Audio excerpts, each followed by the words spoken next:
Going Wrong by Ruth Rendell.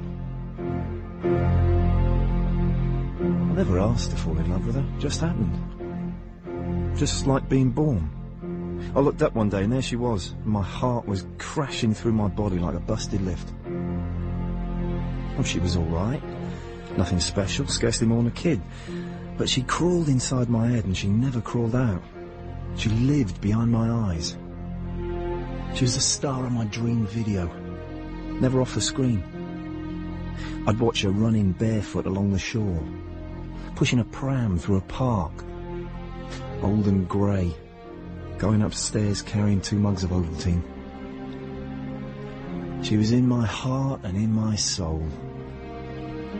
All right, I was a couple of years older than she was, but I didn't stand a bloody chance.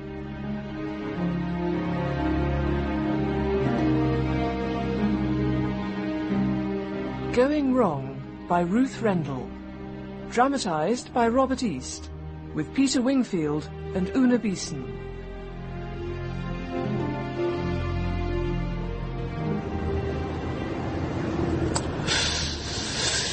Come on, Linus, don't hold the spliff. Yeah, what are you looking at, girl? Hey? You fancy a drag? Yeah, don't be shy. Make you feel good. No, don't give it to her. She'll make it all wet. No, she won't, will ya? It's no good if it's all wet. Yeah, go on. Hold it by the pin.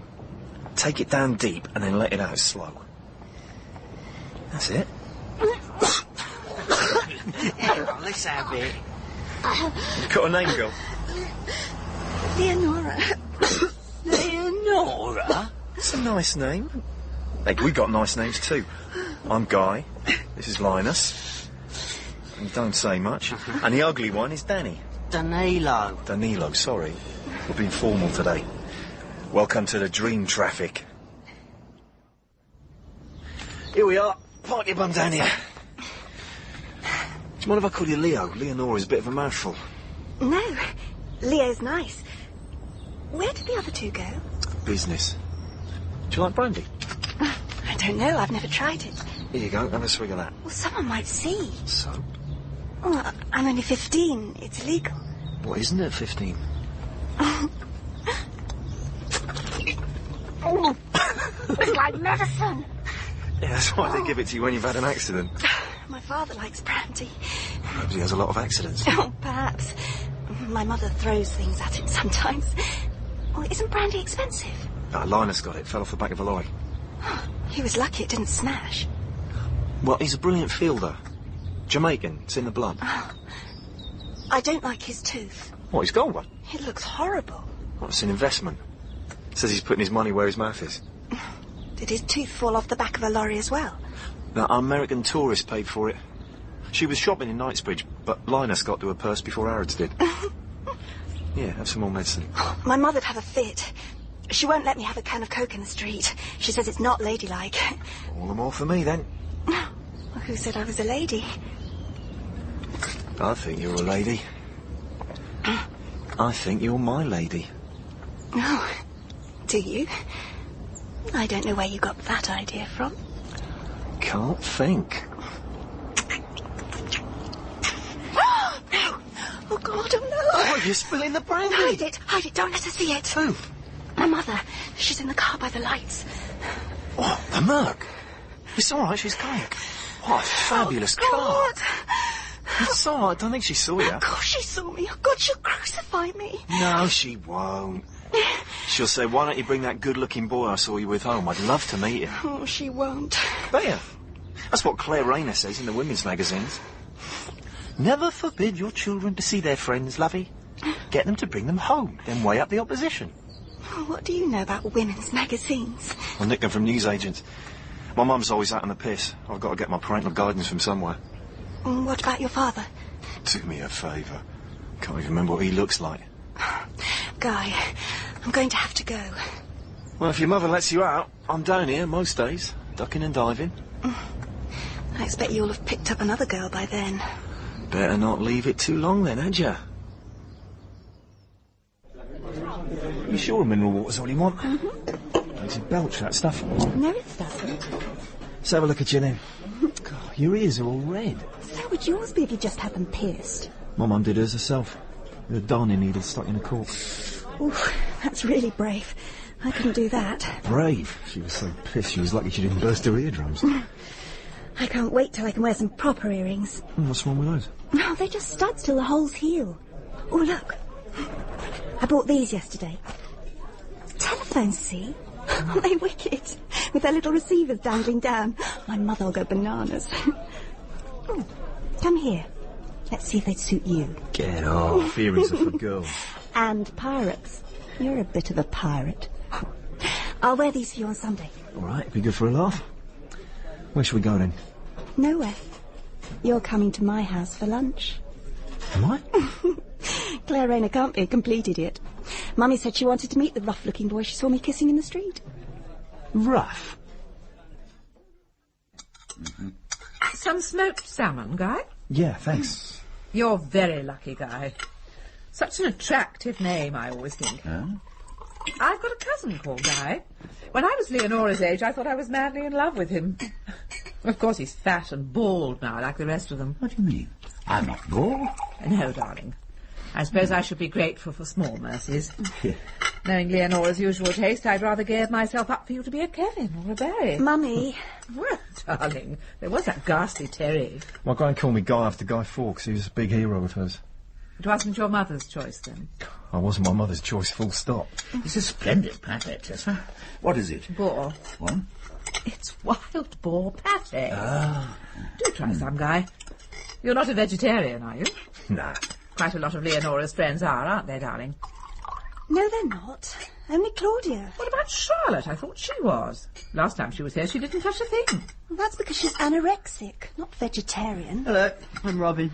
You must be Nora's unsuitable beau. Excuse my brother Guy. He's having trouble growing up. Smoked salmon smashing. Robin should be at Charterhouse, but he's got to go to hospital for tests tomorrow. I keep having blackouts, so the quacks are going to give my brain a service. If they can find it. Stop it, Nora. You'll be sorry if it's serious. Allergic to hard work, if you ask me. I don't think you told us where Guy actually lives, did you, darling? Not Attlee House. It's a tower block by the flyover. Really? You must have quite a view from there. Yeah, if someone cleaned the windows, we probably would have. Ah. And you go to the same school as Leonora? I used to, yeah. You didn't stay on for your A-levels, then? No, I gave them a miss. Leonora's hoping to go on to university, aren't you, darling? Yes, Mummy.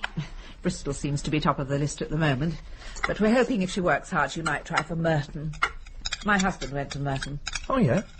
I was down there the other day. I didn't know they had a university down there. I'm sorry? Merton. University of South London, is it?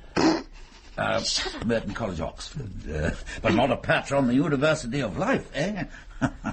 So, what do you do for a living, Guy? I'm a dealer. Who isn't these days? What's your line? Commodities. I quite fancy the city. Some chaps I know are in Coopers and Lybrand. Coopers and Lybrand wouldn't touch you with a barge pole. Oh. Of course, it's rather a debased word now, isn't it? Vis-a-vis job description, don't you think, Guy? What? The word dealer. I mean, you only have to think of car dealers or scrap dealers, and the next word you think of is dishonest. And then, of course, there's the worst dealer of all, isn't there? The drug dealer. I think those creatures who sell their fellow human beings a living death, well, I think hanging's too good for them. There's a difference between hard and soft drugs, though, isn't there? A drug is a drug. One thing leads to another. Nicotine's a drug, alcohol's a drug. You and Daddy smoke and drink like fishes. Oh? If you had your way, you should both be hanged. It's not entirely fair, Nora. I don't think I smoke like a fish.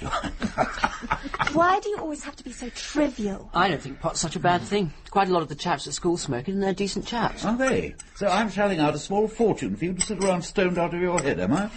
I expect you're the same, aren't you, Guy? Same as what? I expect you experiment with drugs, don't you? You and your friends. Not me, Tessa. I think all drug pushers should be hanged. Do you? Actually, do you mind if you don't call me Tessa? I think I'd prefer to be Mrs. Chisholm. After all, it is very early days. Damn fine pate, this. Very boorish. What? More wine, Guy? Come on. In here. Oh, we can't. It's a cemetery. No, it's all right. No one's after us. We can sit on one of the tombs, get our breath back. Come on.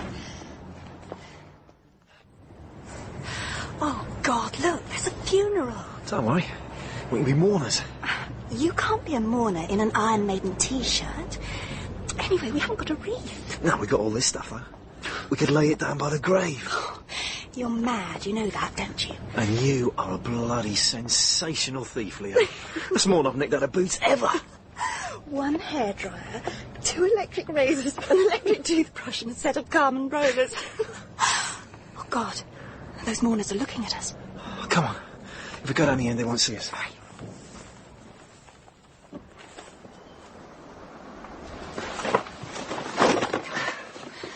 Oh, it's wonderful in here. I had no idea. It's good, isn't it? You can't smell London in here. All these flowers. It's like a big wild garden. Oh, I'm glad it's not all mown and neat. If I was dead, I wouldn't want to be mown and tidied all the time. Bad enough when you're alive. You know, if you wanted to hide a body somewhere, this would be the perfect place. A body? Yeah, in here. No one would know. Why would you want to hide a body? Well, no, I'm just saying. You're right. London can't get in here. How appropriate. I should be wearing black today. She said as she lay back across the marble tombstone. It's not marble. It's just cement. Ask me why I always wear black. You don't want me to wear black. Ask me why I always wear black. Was this a joke? Go on. All right, why do you always wear black? Because I'm in mourning for my life. It's from a play I'm reading. Theatre Studies A-level. Oh, yeah? What? Unhappy. Oh, Guy, you're funny. I wear black because everyone else wears black. And it annoys the hell out of my mother. If you must know, you make me very happy. And you, me. I am you, Guy. What? Cathy was Heathcliff, and I am Guy. You're always in my mind. I love you, Guy. You can take my black dress off, if you like. No one can see. I won't hurt you, Leo. I promise.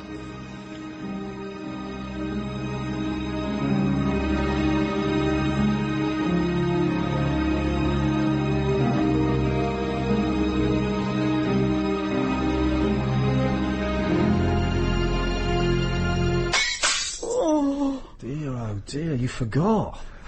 You're forgetting your own name next. Lucky I popped in, isn't it? You see, Danny won't do what he's told unless I wave a wad of notes at him.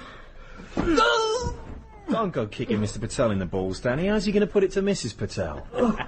How's her pocky skin, by the way? I'd take a cheese grater to if I were you, smooth her up a bit.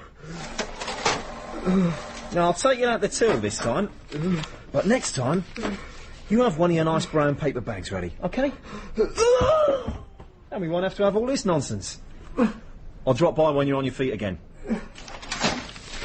Give my regards to Mrs. Patel, won't you? And all the little Patels.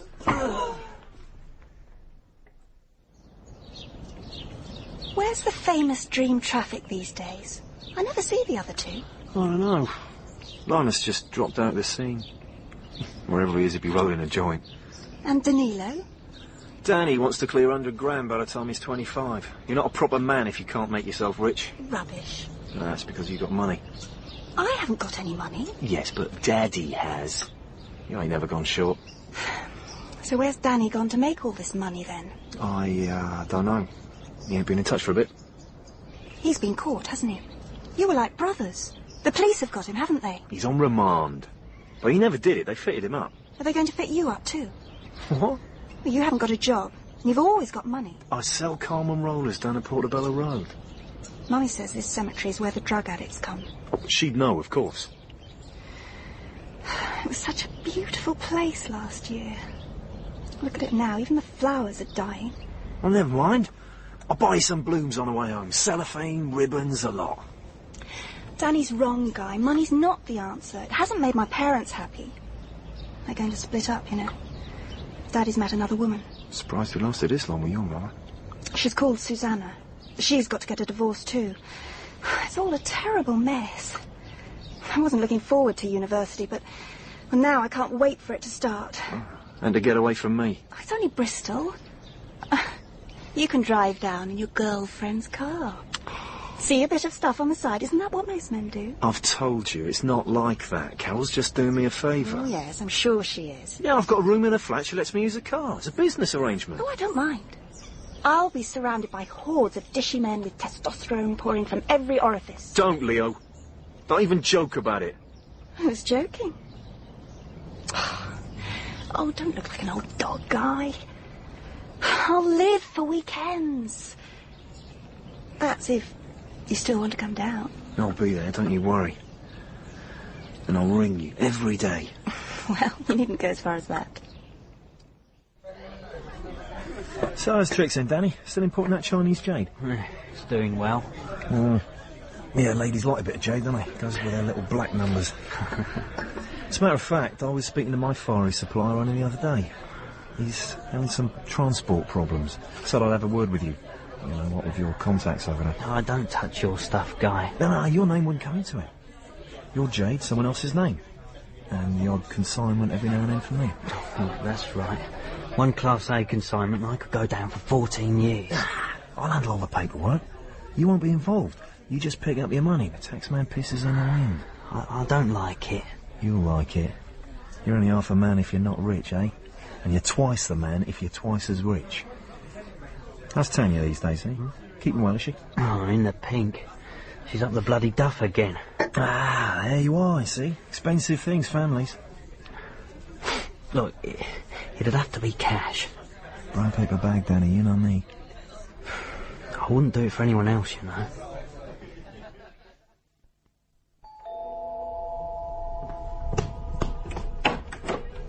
Yes? Yeah, I'm looking for Leonora Chisholm. I was told she lives here. I'm Guy Curran. Are you? So you're 9 o'clock guy? Sorry? Because you always ring at 9 o'clock. You're more reliable than the news. I just happened to be in Bristol for the day. Only she didn't tell me she'd moved out of college. Didn't she?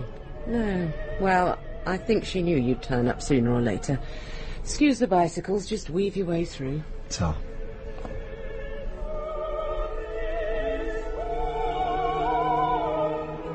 Guy, how lovely.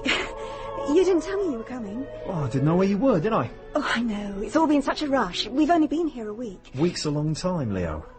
I had to get your address from the college. They shouldn't give out addresses. You could have been anybody. Yeah, but I'm not anybody.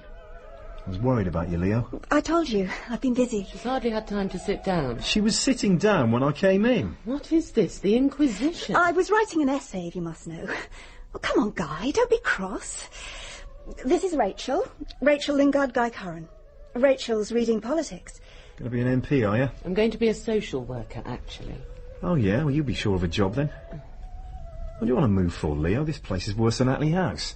I know it's not brilliant, but it's £10 a week cheaper than college. Why didn't you ask me? I'd have taken care of that. Oh, how very Victorian. Why didn't you, Nora? You could have been a kept woman. And what's wrong with that? Oh, just about everything.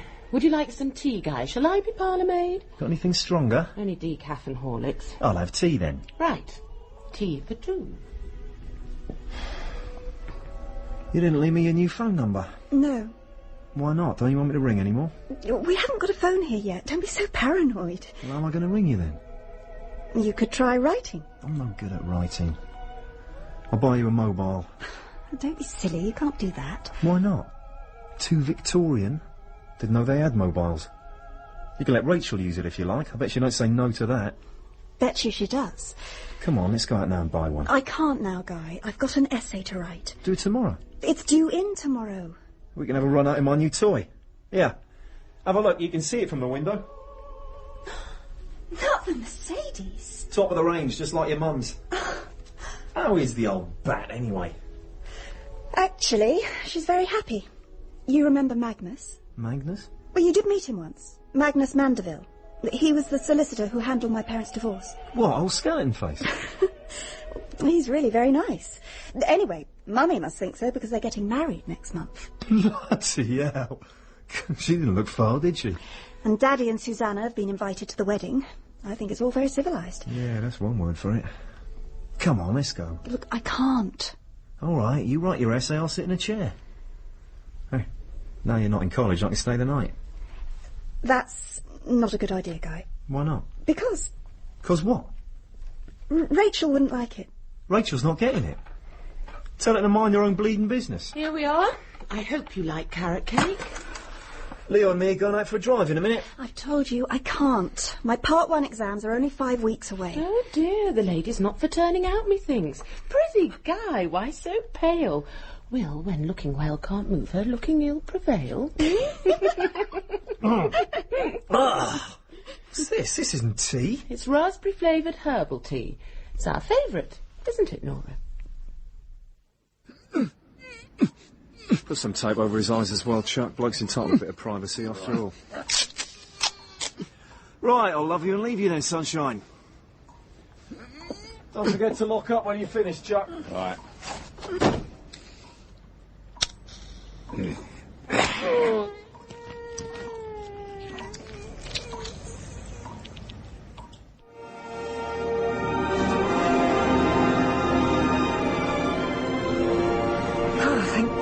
I thought it was never going to end.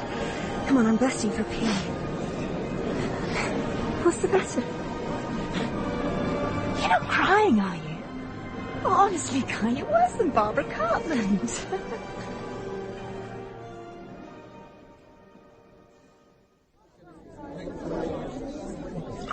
Sure you won't have any wine? No, thanks. Are you going to drink the whole bottle? Looks like it. Are you going to be all right to drive back? I was hoping I wouldn't have to. Not that again, Guy. Okay, I can wait. Tomorrow is another day. They don't make films like that anymore. Women like her make me so cross. She's just so stupid. I think she's like you. Oh, thanks very much. No, not Scarlett, Vivian Lee. Oh, don't be silly. She's miles prettier than me. No, the way she opens her eyes wide. That little gurgle when she laughs. The way she moves her shoulders. Little things. Little things mean a lot. You really are an old softy, aren't you? She's got the same smile as you. Like she's holding something back. Just like you. I'm not holding anything back. I don't have a sense of humour at the moment, that's all. I used to be able to crack your lips wide open. Guy, I've got my finals in 3 weeks. It's not a laughing matter. I shouldn't have come tonight. So when can I see you again? When the exams are over. Can I still phone? Would you mind if you don't? Your calls are rather tense-making. I'll be back in London soon. All right. Won't be long till Samos anyway. Samos? Yeah, our holiday. The Greek island I told you about, Samos. You haven't booked it? Of course I have. But I can't afford it. It's all right, it's not expensive. I know you. You don't go anywhere that isn't expensive. I'm not coming if I can't pay for myself. You never let me pay for anything. I'd buy you the world if I could. I know you would. You're the sweetest man, Guy. The trouble is, I don't want the world.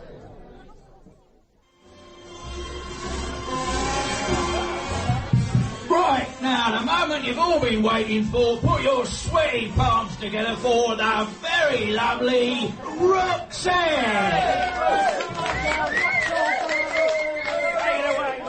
Shine a light in the dark for me, brother. You what? I can't see without some light, brother. You got any shit, man? I don't do shit. Anything to get me out of the darkness. Sod off. You were pointed out, brother. Oh yeah, who by? The seekers of wisdom and truth. No names. Brother X will see all right, they said. Just one hit, man, that's all I need. No, it's my day off. I'll come out without nothing on me. I need something. It's all black inside. I can't see, brother. All right.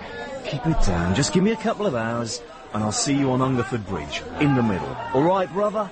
Now bugger off. I'm trying to watch a girl undress.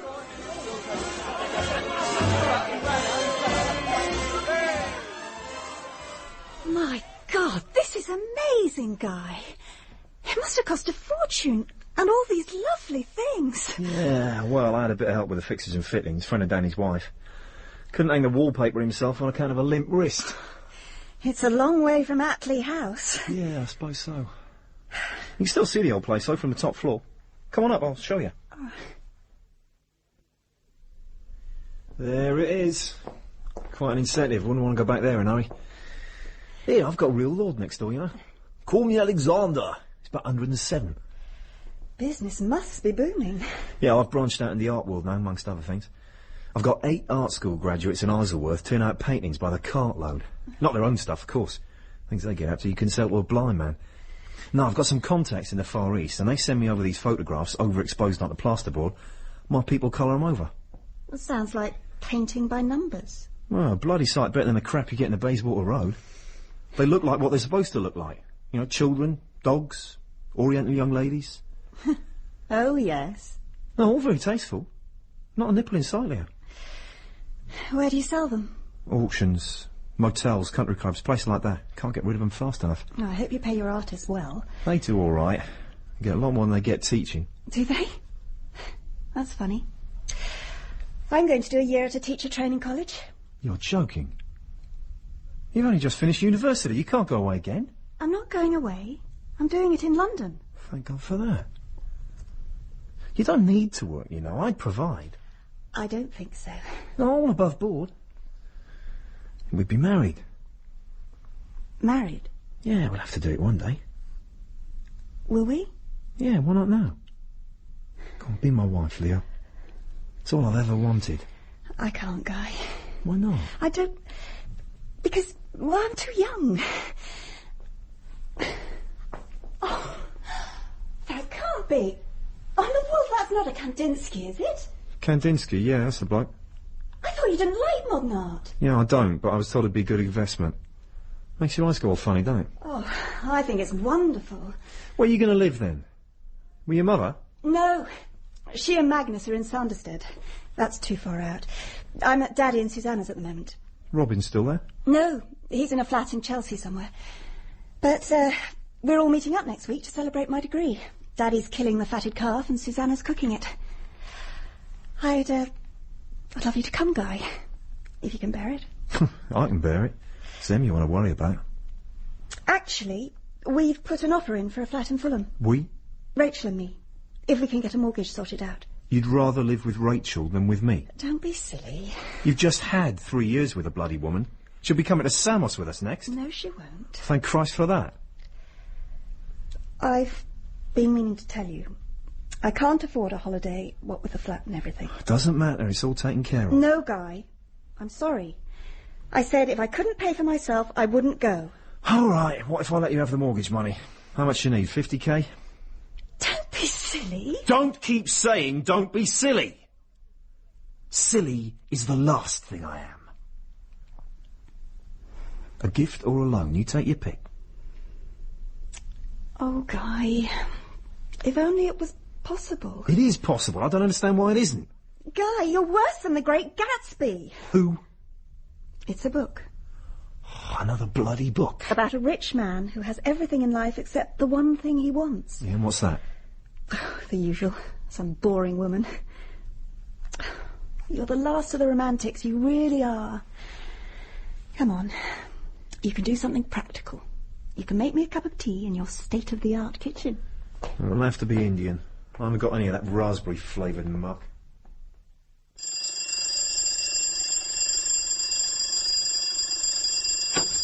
What? You failed me in my need, brother. Hungerford Bridge. You didn't come. I waited and waited. Yeah, I couldn't make it. I need some light. I need to come inside, man. No, I don't think so. The drug squad will crucify me. They'll nail me to a tree. Don't make me betray you, brother. Christ's sake, will you get in here and shut up? There's no need for that gun, brother. I come in peace. Don't you worry. Just a handheld burglar alarm. Any sort of hallucinogen, mescaline, psilocybin, anything, brother. Nah, I could do your best Colombian gold. No pot, brother. Grass doesn't scratch the surface. I've got to get into my inner space, man. We've got to let nature show us the way. Brother Animal and Brother Bird, they can take us back to God. St. Francis has told me he's taken possession of me. See my hands. See the living proof. Yeah, they could do with a wash. The stigmata, see? Oozing blood. I was the first to exhibit our Lord's wounds. The claims of St. Paul and St. Angelo can in no way be allowed. Look, the spear wound in the side, see? Look, I can do you some LSD. Acid, man, that's what I need. I've got to find my own reality. Right on, brother. You make sure you have someone with you. Too much reality too quick can be nasty. Yeah. Bless you, brother. I have money. Is it enough? Put it in your pocket, Francis. On the strict understanding that I haven't got any more, and I'm not going to get any more, and I never want to see you or your bleeding hands again. Peace be with you, brother. Yeah, and with you, sunshine. Do sit down, Guy. I'm afraid Nora's still in the bath. Anthony should be back any minute. I'm too early, aren't I? Not at all. Can I get you a drink? Campari and orange, very kind of you, Mrs. Chisholm. Oh, Susanna, please. Susanna. First Mrs. Chisholm always liked to be called Mrs. Chisholm. Oh, did she? Well, I'm not Tessa, am I? Not many men I know drink Campari. Such a lovely colour. Like a sunset. You've known Nora a long time, I believe. 6 years. That's nice. Most young people I know seem to swap their partners every other week. There's no fear of that. All those presents you've given her. I wish Anthony was as generous. Those jade earrings were lovely. Oh, I could get you some if you like. Oh, Guy, I didn't mean that. Did you think I was angling for some? How dreadful. Perhaps when we know each other better. I expect you'll know everyone tonight. Do you know the twins? What twins? Well, that's what we call them. You know Rachel, of course. Yeah, I know Rachel. Well, Nora's got a cousin called Janice, and she and Rachel are like two peas in a pod. Actually, Janice is off to Australia next week, so this evening's a sort of combined Godspeed, and congrats to Nora. Now, I'm going to have to pop into the kitchen. There's an evening paper, if you like. There's the most dreadful story about a man being stung to death by bees. Just put his head into a hive for no reason. Mind you, he had an Irish name, so I suppose he was drunk. Help yourself to another Campari. Oh, Janice, Robin told me to tell you he's sorted out your Australian dollars. Bliss, how much do I owe him? On my heart. Send him a postcard of the girls on Bondi Beach to cheer him up while he's in hospital. Poor thing. Is it the blackouts again? Giving him more tests. He says his bottom's like a pincushion. Poor love. Oh, he loves it. Any excuse to take his trousers down in front of the nurses. So, what's with you these days, Guy, career-wise? I gather you're employing artists to paint over photographs. One shudders to ask what sort of photographs. Bestseller at the moment's called Lady from Thailand. Oh, that sounds fun. In the face. Is she suitable for mixed company? She's very tasteful, Anthony. Oh. You could have her for 70 quid. Council House art for Council House prices. It's not art, it's prostitution. Oh, I don't know. It's not so different from the old masters, is it, darling? Their workshops were full of young painters flinging the boarding. Don't be ridiculous, Magnus. It's not the same thing at all. I can't see anything wrong with it if it's what people want. I know what I like, the argument of the Philistine down the ages. Cows like eating calves' brains, but it makes them mad. Well, I don't think Guy's paintings actually make people mad, do they? Well, they seem to have made Tessa pretty wild. They're obviously absolute rubbish. Oh, well, there's no accounting for taste, is there, Tessa? How very true. Actually, Mummy, Guy's just done the sweetest thing. He's offered to lend me the money for the Fulham flat. He did what? Well, don't you think that's sweet? I hope you told him it was out of the question. She's got to get along from somewhere, why not me? Good God, man, you're not even a relation. Think of the obligations she'd be under. Of course I said no. But I wanted you all to know. How to put a girl in your power in one easy lesson. Well, that's going it some. Even for a Philistine. Why did you tell them about the loan? It's none of their business. I wanted them to know how kind you are. Well, they didn't think it was kind. They just thought I wanted to get you in my evil, grubby little hands. And don't you? I'm not doing anything I'm ashamed of.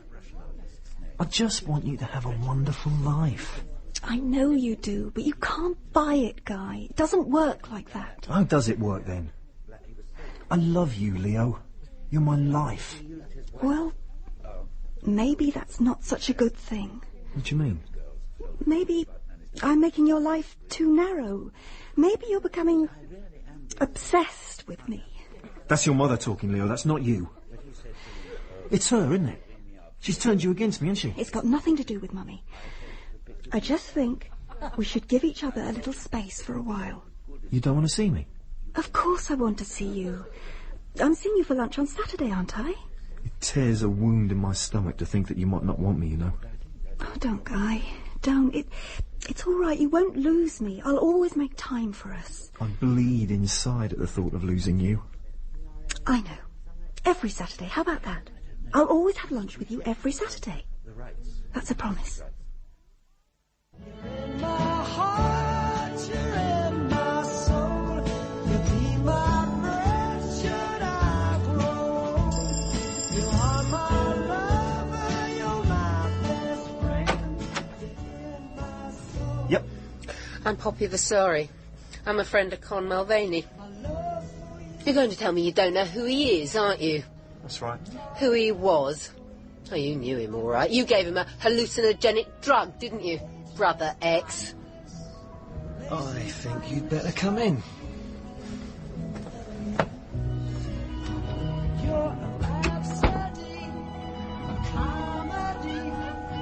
As a result of your criminal action, Con Mulvaney's dead. Am I supposed to know what you're talking about? Didn't know his name, didn't know he was dead. You don't know much, do you? You killed him. You might as well have shot him with your gun. Oh, yeah? What gun's that, then? Oh, I know all about your gun. Don't you worry. How did he die? It made all the papers. My Con went out in style. He put his head in a beehive and the bees stung him to death. You must have read about it. I didn't know who it was. Come as a shock, has it, Brother X? I'm sorry. No, you're not. But you will be. Brother Guy Curran. I told him to take it under supervision. He did. I was with him when he died. You must have done a terrific job. Don't you dare say that, you filthy pig. He begged me for Every it. day in the rehabilitation centre I see the misery you and your kind cause. Hey, I sell to people who want to buy, missus, and I buy from people who want to sell. That is the way of the world. He was on another planet, poor simple sod, and you murdered him. Oh, I warned him he could have a bad trip. He didn't have a bad trip. He had a bloody marvellous trip. He sat in a garden crying with happiness. He could see daisies as big as dustbin lids. He was talking to the butterflies. He wanted to ride on their backs, and then he climbed over the fence. What for? To talk to the bloody bees! There was a beehive next door. He was St. Francis, wasn't he, eh? Brother Bee and Sister Butterfly took the top off and the bees came out, hundreds of them, and his head completely disappeared and I couldn't hear his voice for the buzzing. There was just this one great ball of bees and inside he must have been screaming and I couldn't hear him. They came for me too. I had bees in my hair, in my ears. I had their stings in me and half their bodies too. Yeah, but you didn't die, though. I'm not allergic, am I? They stung him in the throat. He swelled up and choked to death. 35 minutes a bastard ambulance took to come, and when they picked the bees off him, he looked like the Elephant Man. Did the police come? Oh, that's all you care about, isn't it? Not gone. Not my poor little man. Oh, yeah, they came, and you bet I told them all about Brother X. Yes, and I phoned them when I found out where you lived. Oh, Christ. Morning, sir. Detective Sergeant Lamb, CID. Mind if my colleague and I come inside? That's right. Tear the place apart. This is where he killed my friend, and he's got a gun. It's all right, madam. Everything's under control. Take her outside, will you, John? Go. If filth shows up on that post-mortem, you'll do 10 years, you bastard. Come along, madam. I'm going to tell everybody what you've done. Your punishment's just beginning, Karen. Take your hands off me. I'm going. Bad business. Yes, sir. She got a lash out at someone. This man Mulvaney, did you know him, sir? Irish, was he? Yes, sir. Well, there was this mad Irishman come up to me in a pub. He had this bee in his bonnet about me getting him some drugs. Unfortunate turn of phrase, sir, in the circumstances. Yeah. Anyway, I didn't know what he was on about. I suppose he could have been Mulvaney. You don't remember which pub, do you, sir? I think it was the Windmill on Clapham Common. Good. Might be a bit tricky tracking it down otherwise. Every pub's got its statutory mad Irishman these days. Yeah, except in Kilburn. Yeah, except in Kilburn, where they haven't got anything else. The lady mentioned you having a gun, sir. Would you like to confirm that? Nah, afraid not. She must have been thinking of someone else. Right. Well, we'll be in touch, Mr. Curran, after the post-mortem.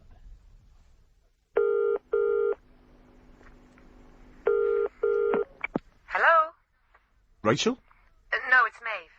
Rachel, it's for you. No, it's Leo I wanted. Leonora. I'm afraid she's out at the minute. When'd she be back? Oh, I'm afraid I don't know. But hold on, here's Rachel. No, it's all right. I'll ring back later. Hello? Hello, Rachel. Oh, surprise, surprise. Where's Leo? I don't know. I'm not my sister's keeper. Who was that girl? That girl is Maeve Kirkland. She's our new flatmate. There isn't room for another one. There is if you can't afford the mortgage. Well, Leo should have taken up my offer then, shouldn't she? What is the matter with you? Leave the poor girl alone. Can't you understand she doesn't want to see you anymore? If it was me, I'd have reported you to the police long ago. Do I make myself plain? There's no need to, love. Nature's already done that for you. Tell her I'll ring later. You can tell her yourself. She's just come in. Nora, it's your blackmailer again. Hello, Guy. That's a poisonous little bitch you're sharing with. I hope the other one's got better manners. I was wondering if you fancied the pictures. The pictures? Yeah, you remember. Big dark room, big wide screen. What about the new Kevin Costner? Don't you remember our arrangement? What arrangement? I said I'd have lunch with you on Saturdays. Just Saturdays. Just lunch. Yeah, but you weren't serious. Pick a restaurant, you choose. You won't keep it up. You'll have to see me more than once a week, you know you will. I don't mind a wine bar. All right, how about Clark's? Fine. I'll see you there at 1. I must go. I'll phone you tomorrow. Yes, I know you will. Cheers. Cheers. Nice club. High class. Yeah, I didn't know people still fenced. Oh, yeah. I did for a bit, Sabre. I'm better with a shooter these days. You don't look so good, you know. You've been overdoing it. I'm okay. Celeste's been draining your precious bodily fluids, has she? You are still seeing her, aren't you? She's still seeing me, more like. You should be so lucky. What a beautiful woman. Naomi Campbell better watch her back. It's not business, is it? Nah, everything's fine. Well, it must be little Miss Leo, then. She says she don't want to see me as much as she did. You've got Celeste. What's the problem? The problem is I love Leo. I always have. No, you haven't changed, Leo. You say you have, but you haven't. You still feel the same towards me as you always have. I know you do. Someone's been getting at you, haven't they? Guy. It's Tessa, innit? You mustn't get involved with that revolting little slug, darling. He isn't one of us. I've told you it's got nothing to do with Mummy. Well, that revolting little slug loves you, Leo, and he doesn't care who knows it. But it's not me. You love the memory of me, Guy. But we don't have anything in common anymore. Well, I know you don't nick things out of boots anymore, but then neither do I. You're always better at it than me anyway. Don't. It makes me ashamed. No, everything is strictly legit these days, Leo. All I want is for you to be a part of it. Oh, Guy, you can't just wipe out the past by saying you don't do things any longer. Someone once said something about you, and I didn't believe them. Who? Someone said you once ran a protection racket. Who? Does it matter? Yes, I'd like to know. It was Magnus. He was acting for a client, some sort of criminal, and this man mentioned your name. Not very flatteringly. And Magnus told you? He said it couldn't possibly be the same Guy Curran. But Mummy said of course it was. Oh, and you believed her? I know you'd never use violence, Guy. You're not that sort. We've grown apart, that's all. No, I don't think we have. You're saying that because you're surrounded by people who don't like me. This new Maeve. She's another one. She turned her back on me yesterday. Maeve? Yeah, she was with your brother. They seem pretty friendly. They are. They're an item. God, he doesn't waste his time, does he? Like a rat up a pipe. They were coming towards me near a serpentine, and she looked right at me, and she whispered something to him, and they turned around and they walked away, and I could hear her laughing. What's he told her about me? Look, I don't think all this is very healthy, Guy. I know it hurts now, but there'll be someone else. Well, don't tell me you don't go out with other girls. Yeah, I go out with other girls. All right, you want to know? I'll tell you something. I'm dating a beautiful girl right now. Name was Celeste Seaton. Make a note of it. She's a model. 23. She's going to be big time. Are you making this up? Yeah, you're upset, right? Well, you said you wanted to know. And I'm functioning normally. Since you ask, she stayed at my place last night. I'm very happy for you. Have you told her about me? Yeah, sure, she knows. She's a tough lady. She says, what's an hour and a half on a Saturday? If that's all the competition, she reckons she can take it. It's me who can't take it. Don't start, Guy. I must go. I'll see you next week. I'll ring you tomorrow. Guy! What a surprise. I thought you hated foreign films. It was Celeste's idea. Hello, Celeste. I'm Leonora, and this is William. Hi. Nice to meet you. Terrific film. Oh, amazing. It was just beautiful. So sad. It wasn't as good as Gone with the Wind. Well, different genre, isn't it? Oh, is it? Hang on, William. I'm just going to the ladies. Oh, me too. Won't be a minute, Guy.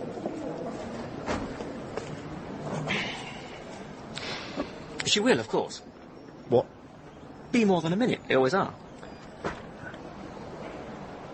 Cigarette? No, thanks. I don't smoke. Celeste and me are going to eat. Why don't you join us? We've already eaten, thanks. How about a drink? Why not? If Nora wants to. She probably won't. Not much of a drinker. Neither of us are. How about Celeste? Oh, she likes a drop, but she has to watch her figure. She's a model. Oh. Because everyone else is watching her figure, eh? Must be a strain. I'd have preferred seeing Schwarzenegger, but his veins give Celeste the creeps. Too many guns for me. You don't like guns? Not really. I'm more of a sword man. Errol Flynn, Basil Rathbone, cut and thrust, you know? Oh, yeah, do a bit, do you? It has been known. Teddy Hall. I've got a couple of German dueling sabres at home. Nora can't stand them. Ah. A guy was just asking if we'd like to go for a drink, darling. Oh, I'd love to, but I've got 3C tomorrow and they'll tear me apart if I'm not prepared. Oh, well, never mind. Another time. Nice meeting you. And you. Bye. Talk about me in the lav, did you? I can see why you like her. She's nice. Yeah, shame about the ginger dwarf. Well, I'd like a drink anyway. Oh, let's have a drink at home. I've got to be up at 6 for that L'Oreal job. Well, you better have a drink at your place then. I feel like the bright lights. Taxi! Bastard! Taxi! There you go. Oh, for Christ's sake, Celeste, you're not bloody crying, are you? What the hell is there to cry about? So, who is he then? Who? You know bloody well who. You've no right to ask. Oh, I have a right. For God's sake, don't you tell me I don't have a right. If you're going to shout, I'm going. Oh, all right, all right. I'll be very... What's that word your lot are always on about? What lot? Your tight-knit, tight-ass little group. Mummy and Daddy and Rachel and Robin, all the rest of them. I bet they're over the moon about little Ginger William. Civilised. That's the word. Is he all ginger under his trousers as well? Right, that's enough. Don't go. You're hurting my arm. How long have you known him? About a year. A year? You never said. I didn't think you'd be overjoyed. Is he your lover? What do you want me to say, Guy? Of course he is. But you still see me on Saturdays. He understands, like Celeste. Celeste doesn't mean anything. She thinks the world of you. He's not the first, is he? Please, Guy, don't. How many others haven't you told me about? This isn't helpful. No, it is, for me. It's educational. All right. There was a friend of Robin's and a boy at university. And there was Robin's boss, if you must know. The archetypal older man. Archetypal? Actually, he turned out to be not very nice. I didn't know you'd slept around, Leo. Slept around? You should have seen some of the girls at Bristol.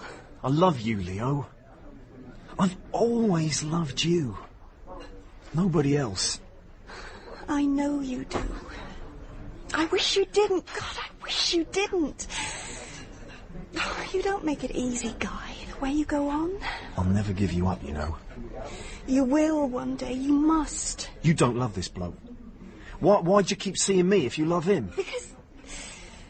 Because I don't want to hurt you. But you are hurting me. You're hurting yourself, Guy. Can't you see that? Oh, all right. Remember Kensal Green Cemetery? You said you were me, remember? I am you, Guy, you said. was a child. I was doing Wuthering Heights for O-level. What's that got to do with it? It's how Kathy talks. I am Heathcliff, she says. She's just a girl in a book. What do you want to say things out of books for? Books aren't real. Sometimes they are. Oh, I wanted to stay friends. I've seen so many relationships go sour and end in hate. I could never hate you, Leo. Just as long as I can phone you and see you every Saturday. I'm going. For my lunch. Why do you do that? Why won't you ever let me pay for you? Because I won't. I bet you let that ginger dwarf pay. Is his money cleaner than mine? I'll call you tomorrow.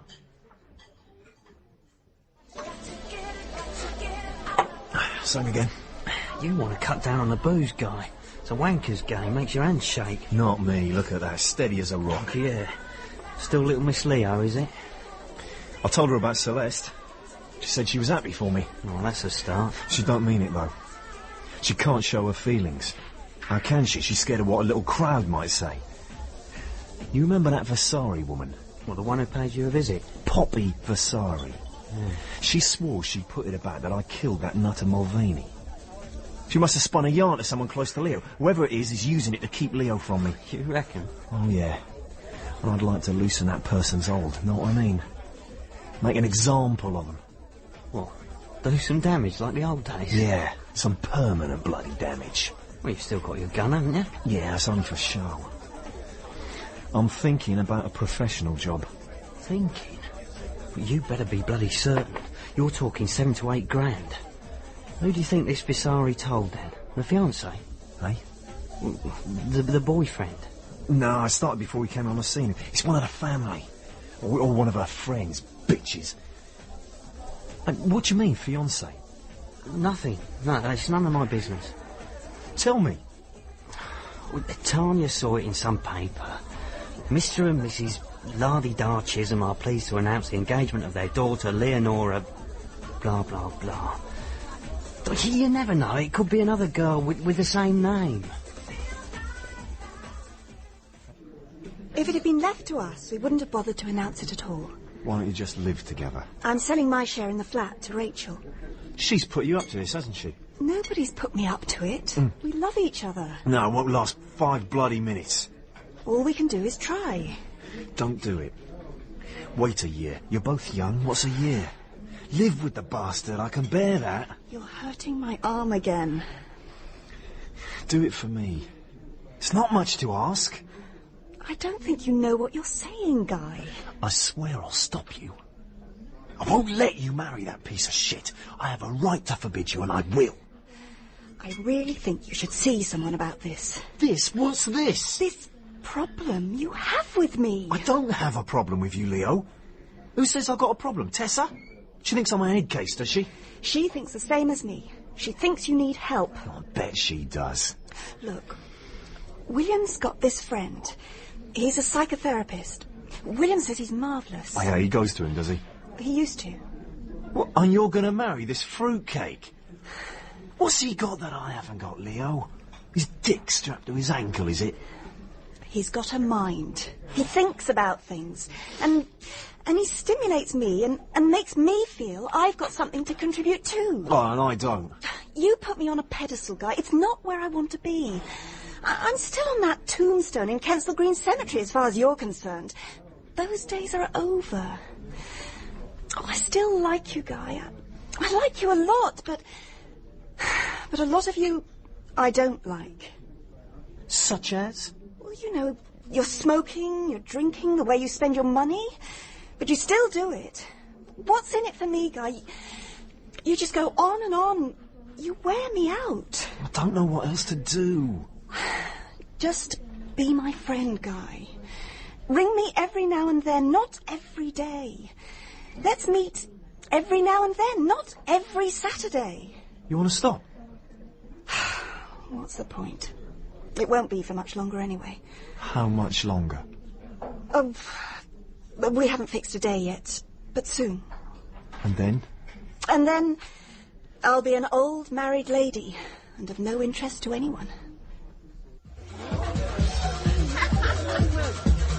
Terrific party, Danny.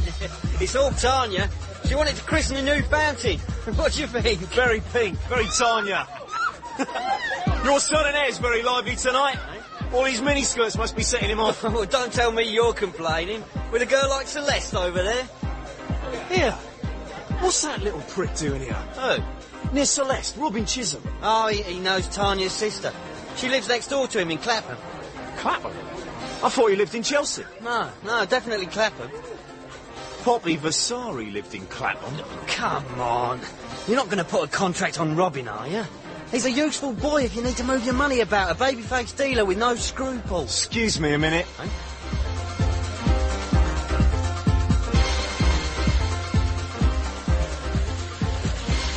Hello, Robin.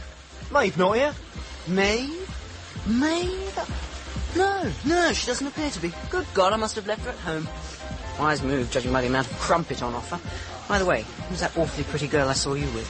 Which awfully pretty girl was that then, Robin? You know, the tinted bint with the Rastafarian hair. What did you call her? Oh, my God, you're not going to be gallant, are you? Shouldn't try, it doesn't suit you.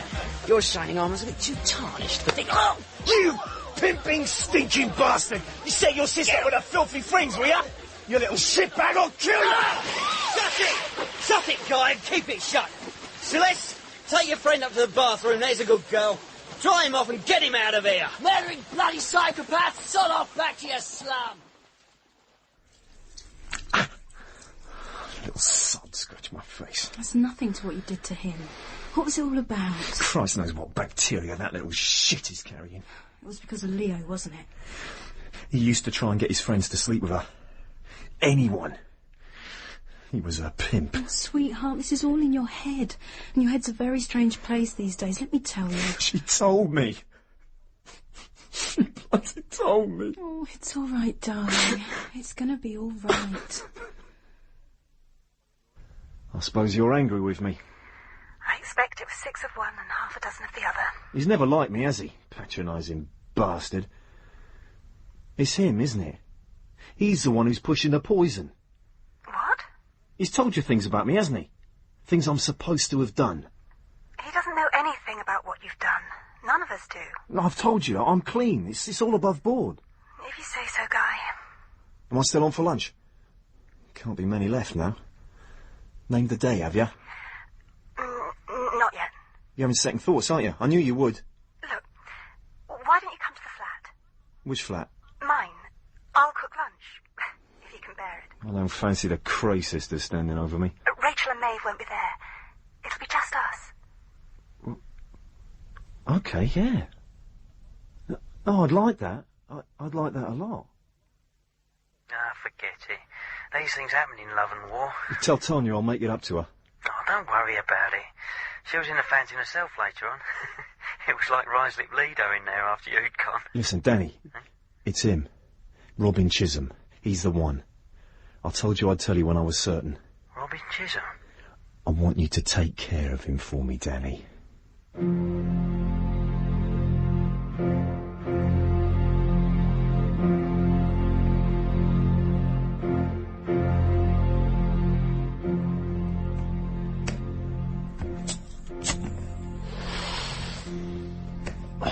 "42 stairs, Leo. I counted them.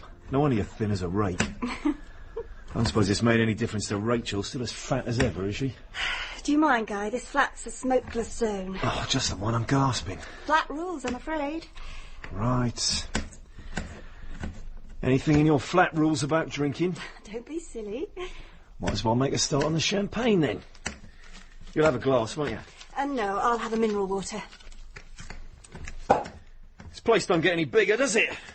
Not a lot of room once Rachel's been winched up the stairs. It's not clever to make fun of Rachel, Guy. She seems to think it's pretty clever to make fun of me. I haven't been here since after you move in. That was that time Robin was telling you tales about me in Clapham, wasn't it? What tales about Clapham? Well, that's where he lived then. Always a great one for gossip, your Robin. He'd have been full of the local whispers, wouldn't he? What I was supposed to have done to someone down the junction, that sort of thing. Because I never got an invite after that, did I? So it must have been him. Robin wasn't in Clapham then? Of course he was. He had a flat there. No, he was in Chelsea then. Anyway, he was in hospital when I moved here. Hospital? Well, he couldn't come to our flat warming. He was still having those blackouts. They found out it was an allergy to fish in the end. You must remember, he was on the danger list. Oh, Christ. He wouldn't have been in any state to tell me anything. Are you all right? Nora! Maeve, whatever is it? It's Robin. There's been an accident. Just lie quietly, Maeve. You've had a terrible shock. We were coming out of Hyde Park. You know, into the Bayswater Road. I never know what it's called. Victoria Gate. Yeah. We were going to the Swan for a drink. And this car came tearing out from that road by the side of Hyde Park Gardens. Brook Street. I got something in my shoe. But Robin set off across the road, and it just came straight for him. The driver didn't even stop, and he must have known he'd hit him. Did you get his number plate? It all happened so quickly. Where is he now? St. Thomas's. How bad is he? He's going to be all right, thank God. Great. I've got to make a phone call, Leo. The phone's in the hall. It's all right, I've got a mobile in the car. I'll give you both a lift to the hospital after, if you like. If you hadn't half blinded him at that party, he might have seen the bloody car coming. Yeah, I know. I'd like to say I'm sorry. Oh, for Christ's sake, Guy! Look, I said I'm sorry, Danny. So what do I tell Chuck? Tell him the job's off. I'll buy in another grand, make it up to you. Oh, bloody hell. What can I say, Danny? I made a mistake.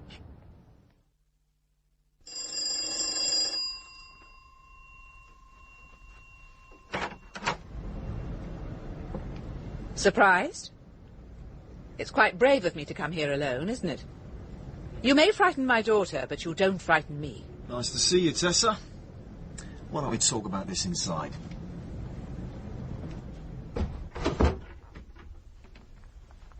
Do you want to join me in a drink? Of course I don't want a drink. What do you want, then? You're not going to get away with this, you know. With what? Persecuting my daughter, beating up my son, trying to run him over. I was never near him, I was with Leo. Maeve said you knew where it happened, all the names of the roads. I think you're unhinged. And my husband will get a court order to stop you molesting my daughter if you don't leave her alone from this moment on. Leonora's getting married in 3 weeks' time.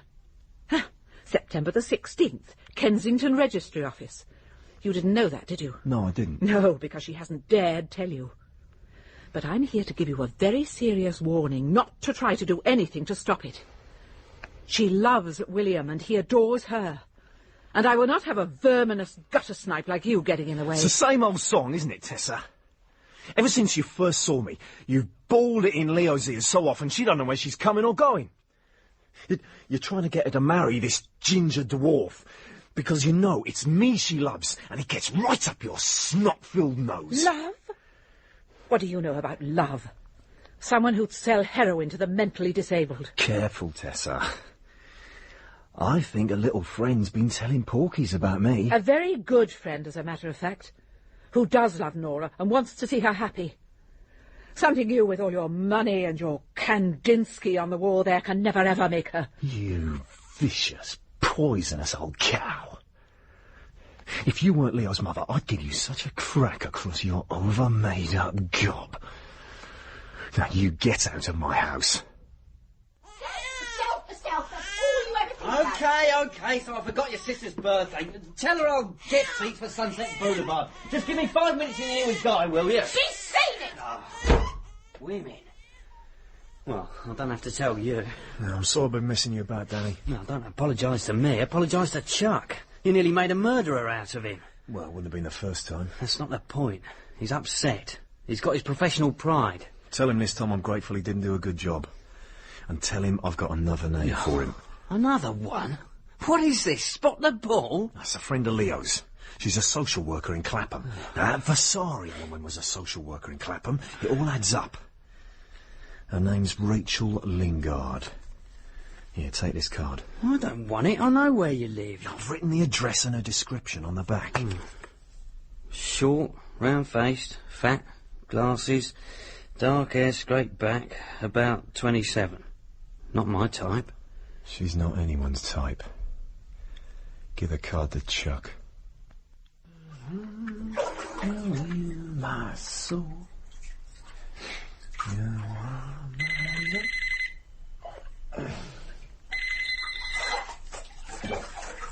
Thank Thank goodness I talk to you. Leo! Oh, this is wonderful. You never ring me. I thought you might have left. Oh, I don't want to be too early, especially as you're always late. I can't make it, Guy. It's Susanna. Well, her mother. She's died. Susanna's in the state and Daddy's away. But it's Saturday. I'm so sorry, Guy. We've only got 2 left. Well, she wants me to be with her. I've got to go. Bye.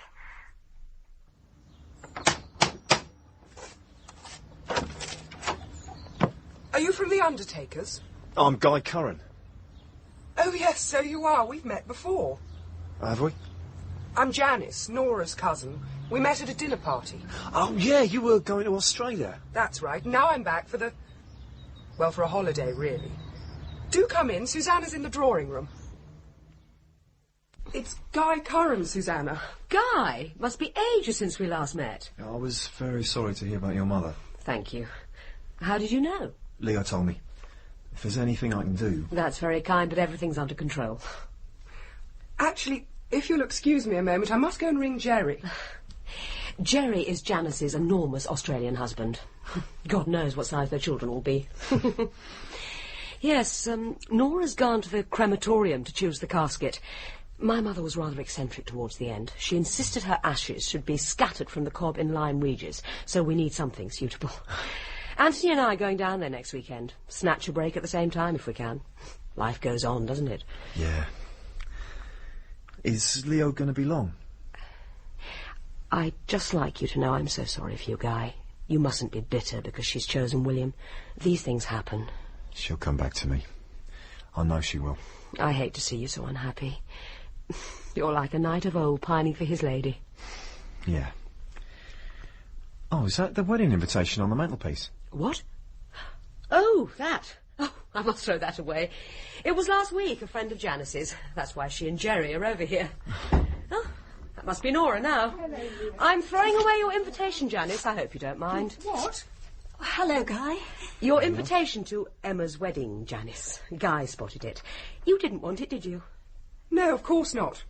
You'll be staying on for Leo's wedding, I expect. What? I'd be ashamed to miss it. Only a fortnight away now. You'll have to twist Jerry's arm. Janice and Jerry are going to use my flat for the next few days, Guy. Be a bit of a squeeze, won't it? Oh, there's no one there now. May's with Robin and I'm with William. And Rachel's away. Away? Yes, she's writing a book. She's gone to Poland to do some research. She'll be back for the wedding, though. Well, you know Rachel. Work before pleasure. Look, why don't you come and have supper with us on Wednesday to make up for today? Us? With William and me. Well, that sounds like an offer you can't refuse, Guy.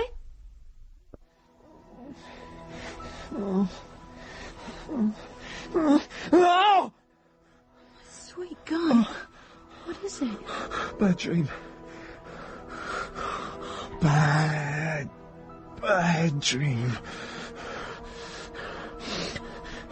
I saw his man. This black man, he was just a pile of rags in a doorway. And I went over and his head tipped back and his mouth open and there was this gold tooth right in the middle.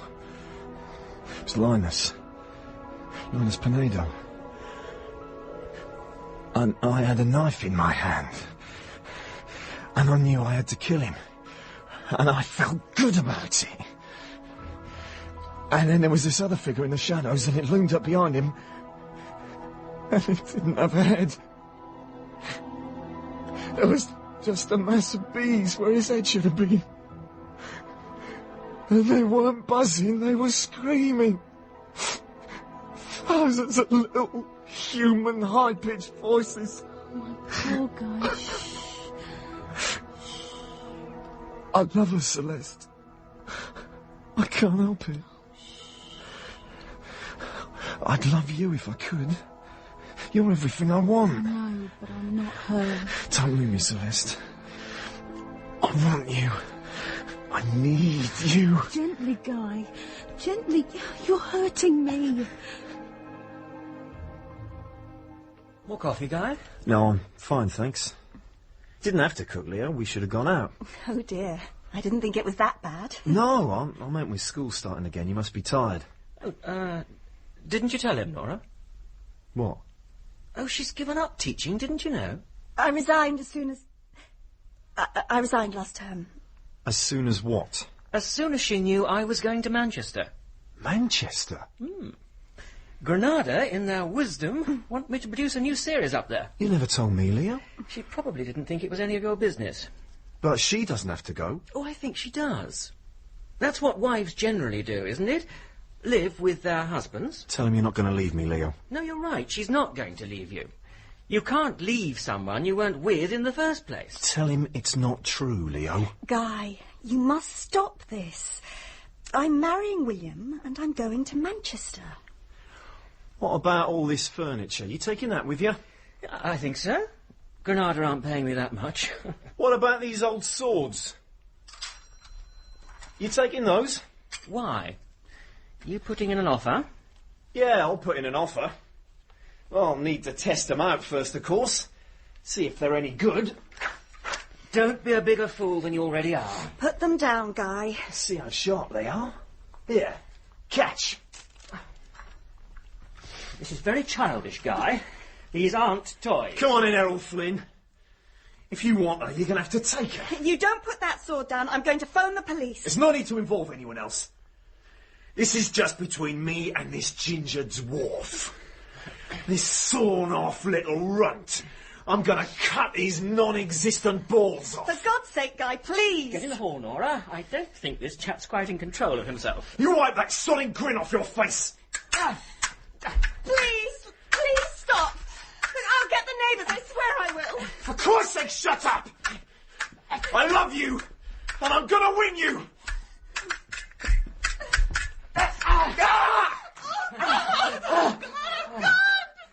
Right, D'Artagnan. I'll take that. William, what have you done? It's all right.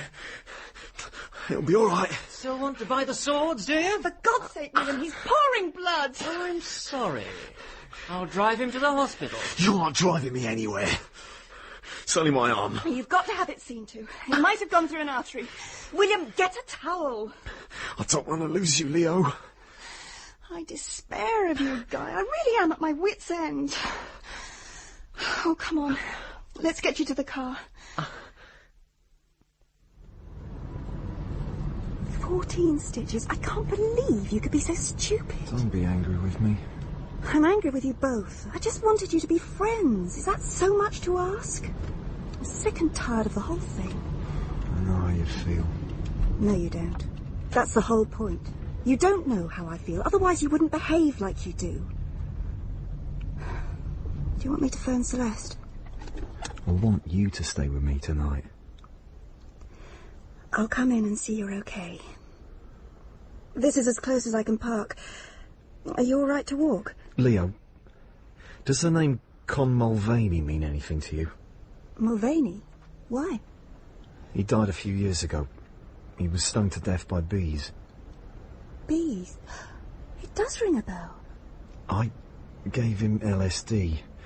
Oh, he begged me for it. I shouldn't have done it. He was a nutter. If he hadn't been a nutter, it would have been all right. I don't deal anymore, Leo. I'm clean. What you do doesn't make any difference to the way I think about you.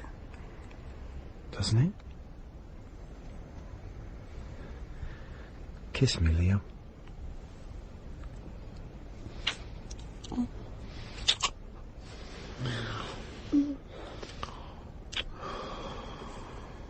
It's been such a long time. Yes, it has. Oh, I'm sorry. I love you. I'll love you till the day I die. I know you'll come back to me one day. Come on. Let's get you indoors. I'll make you a cup of tea. I've dreamed of you coming back here again. I can't remember where the kitchen is. Oh, no, not tea. I need a brandy. Medicine time. Brandy's what you drink when you've had an accident, remember? All right. Yeah, make it a large one. You said he rang a bell. Con Mulvaney. The bee sting man? Yeah, it was Rachel who told you about him, wasn't it? Rachel? Yeah, you'd just come down from university. Rachel was a social worker in Clapham. He lived in Clapham with a social worker. She must have told Rachel. Rachel worked in Greenwich. She didn't tell me. Here you are. You shouldn't really drink after that injection. No, it was Susanna who told me. Susanna? No, couldn't have been. Well, a woman wrote to her. I don't know how she found the address. She must have thought Susanna was my mother. She had a peculiar name, I remember. Poppy Vasari. Vasari, that's it. She said you'd given drugs to her boyfriend and he died, and she said some wild things. And Susanna told you? Yes, and she told Magnus. Magnus? Well, because he's a solicitor. She wanted to know what to do. He said the best thing was to burn it. And he told Tessa, and she told the world, so it was all Susanna's fault. Oh, no, she stuck up for you. She said if I really loved you, it didn't matter what you'd done. She really likes you, Guy. So what went wrong? Why did you turn against me? Don't keep worrying away at it. It was a long time ago. I know. So long since you've been inside my house. It's been so empty without you. Will you let me hold you? Mind your poor arm. You might open the wound. The wound's been open a long time, Leo.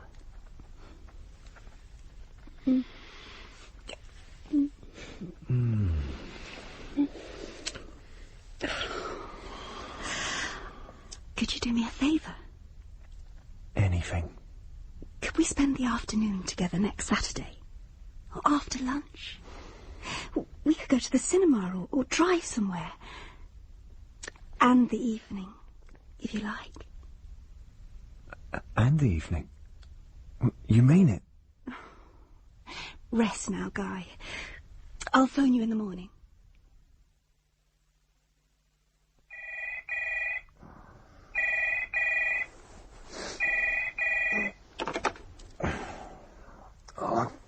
Guy, are you all right? Fine. Slept like a log, you just woke me up. I was worried about you. Yeah, did I dream it, or did you say you'd spend all of Saturday with me? You didn't dream it. But having such strange dreams, I don't know what's real these days. Where shall we eat? Somewhere central. What about the Cafe Fish? All right. 1 o'clock? Actually, can you make it past? Yeah, no problem. Shall I get tickets for a show? What do you fancy? You choose. Surprise me. And afterwards, will you come back with me? I know you'll say no. Of course I will. What, you'll stay with me? I'll do whatever you want, Guy. Oh, God. I feel like the first time I saw you, my heart crashed through my body like a busted lift. You're in my heart and in my soul. Do you really mean it, Leo? Leo? Guy, forgive me. There's nothing to forgive. Just say you love me. I love you.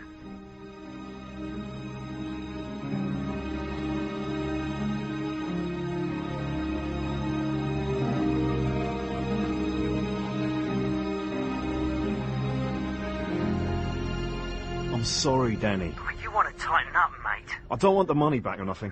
You ain't getting the money back. You're all over the place, you know that. Just make sure you put a stop on Chuck. Now, girl's out of the country at the moment, so it shouldn't be a problem. Look, I'm not promising anything. Chuck could have subcontracted the job for all I know. I can live without this, you know. Would you like to order now, sir? Yeah, get me another vodka. Certainly, sir. And to eat? I'll hang on a bit longer. You did book for 1:30, sir. If I don't eat, you want me to leave, is that it? We are very busy, sir. Yeah. Stick those up your profit margin.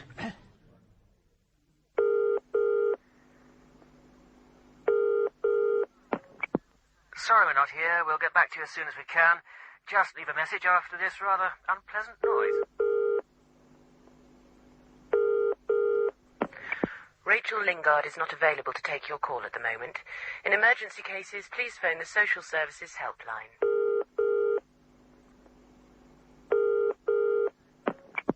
Bad luck. For suppose you've got the dreaded machine. Please leave any messages for Maeve or Robin, and we'll get back to you as soon as we can. Sorry, we're not here at the moment. If you need to speak to Susanna or Anthony, just do so after the tone.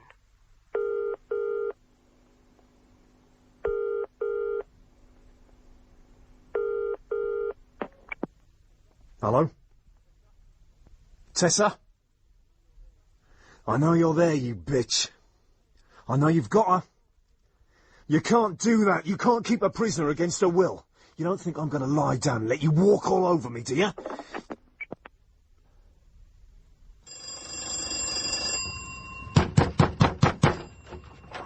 Where is she? My wife's in the sitting room. She's been expecting you. I don't want to see your stinking wife. Where's Leo? I think you'd better see my wife if you want to find out. Better come in. Ah, Karen. Do sit down. We thought you'd be running around like a headless chicken, so I volunteered to put you out of your misery. Where is she? At this moment, my daughter is 20,000 feet over northern France, and radiantly happy because at 1 o'clock today she and William were married, and you were nowhere to be seen. No. They're honeymooning on Samos.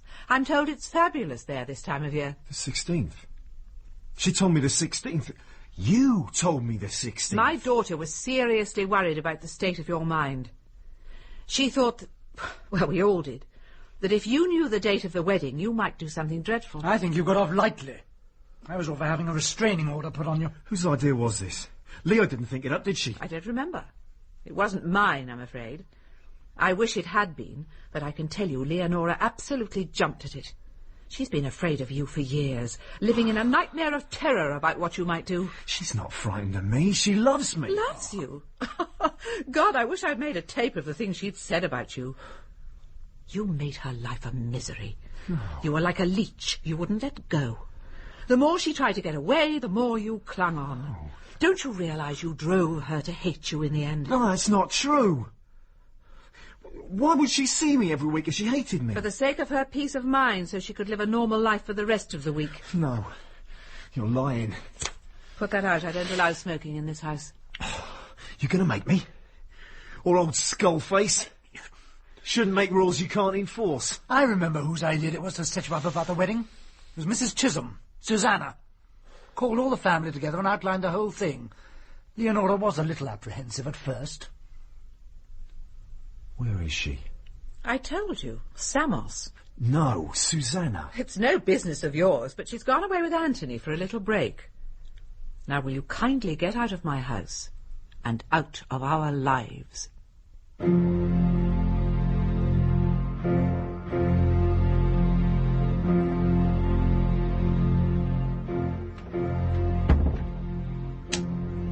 my God. Oh, God, Guy, you frightened me. Why are you sitting in the dark? Guy, what's happened? What are you doing? Don't point that thing at me, please. It might go off.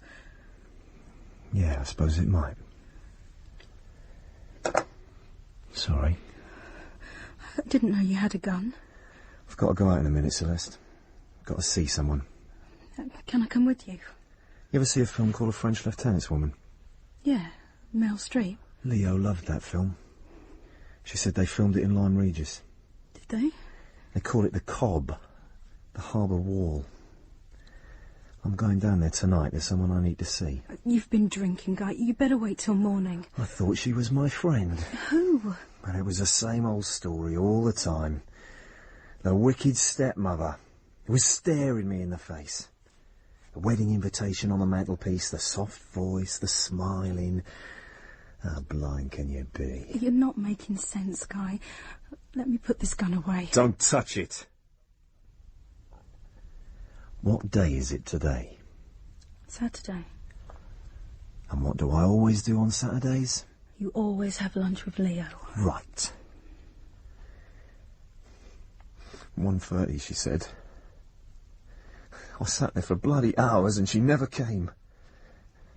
She was getting married, wasn't she? It was all a con. That's a terrible thing to do. It was Susanna all along. She was the one who turned her against me. And the rest of them grinning like monkeys. What she did, Guy, what Leo did, that was the terrible thing. No one made her do anything. She's not your little girl at school anymore, and what's more, I think she enjoyed it. She loved you making a goddess of her and not asking anything in return. How many times did you actually make love to her? How many times, Guy? It wasn't like that. Tell me. From that first time you told me about on the grave, how many times? I don't know. 5. It didn't matter. Oh, Guy. My sweet Guy, she had you on a string. What did it cost? Nothing. But I'm dead without her. And I'm dead without you. Sweet Guy, I love you. I want you to make love to me. I want to be free, Celeste. But she's inside my head and I can't get her out. Oh, she'll go, darling. She'll fade away. No more phone calls, no more lunches.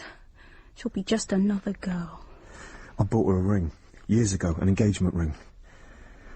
Tonight, I threw it in the Thames. That's good. You see, and you're still here, and I'm still here. Life goes on. We'll survive. Come here.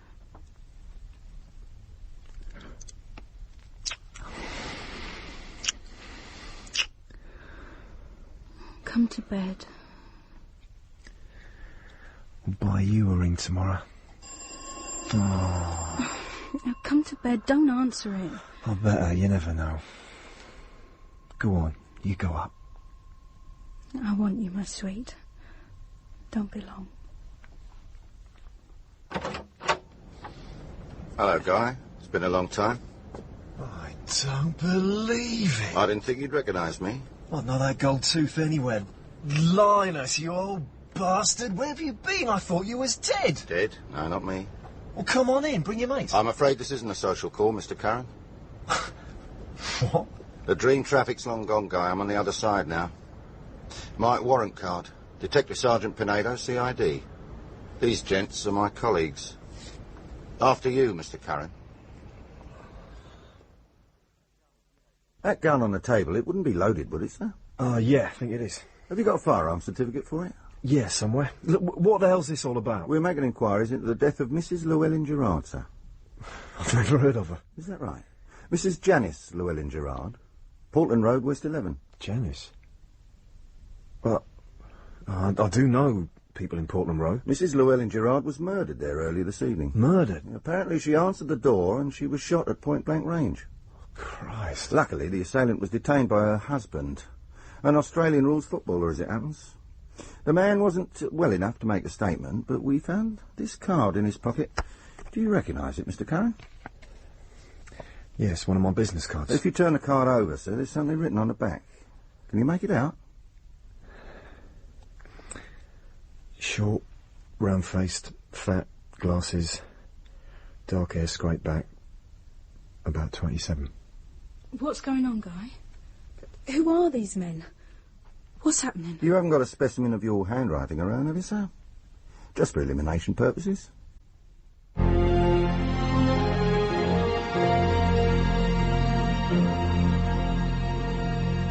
In Going Wrong by Ruth Rendell, dramatised by Robert East.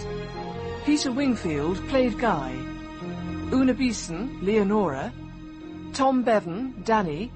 Tessa Worsley, Tessa. Derek Waring, Anthony. Becky Hindley, Rachel. Natasha Pine, Susanna. David Collings, Magnus.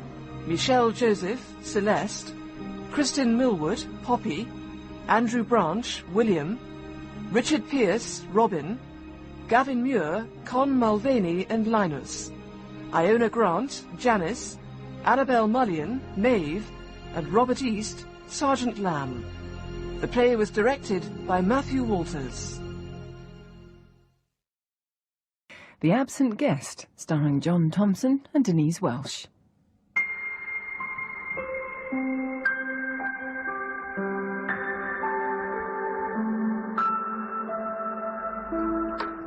I just think 5's an odd number It is an odd number. to have around the table. Well, it's a bit late to start inviting anybody else. Oh, I know. I'm not seriously suggesting... Get down! Is it for you? And I don't think Claire would thank us for dragging some man along just to give her a partner. Oh, plates. I forgot to put the plates to Tell you the truth, I was expecting her to ask, could she bring someone? That she'd, you know, had some man in tow by now. Well, she hasn't been on her own that long. Ian, darling, please don't pick. All right. There's salt olives if you're starving. Actually, you know, I went round to see her last night. Yeah. But while I was there, someone phoned and she rushed off to take it in private. Then, when she came back... Jasper, you've been told once, get down. When she came back, she said, would I mind, but she got someone coming that she had to see. So, of course, I took the hint. So she has got someone? Well, it seemed like it. But then, something else she said made me wonder, was it Alan calling? Alan? Well, it was when I was leaving and she come to the door with me. I'm sorry, Lynn. I feel like I'm kicking you out. Oh, don't be silly. And I promise I won't wait round the corner to see who it is. You'll get a shock if you do. Really? No, forget I said that. Please forget I said that. A shock? I imagine because it was someone we know. I suppose, yeah. And then I thought, Alan. But why wouldn't she have just come out and told you? Just said, Alan's calling. Well, I'm guessing, but maybe there's a chance of them getting back together and she doesn't want anyone to know till it's certain. My impression was she didn't want him back on any account.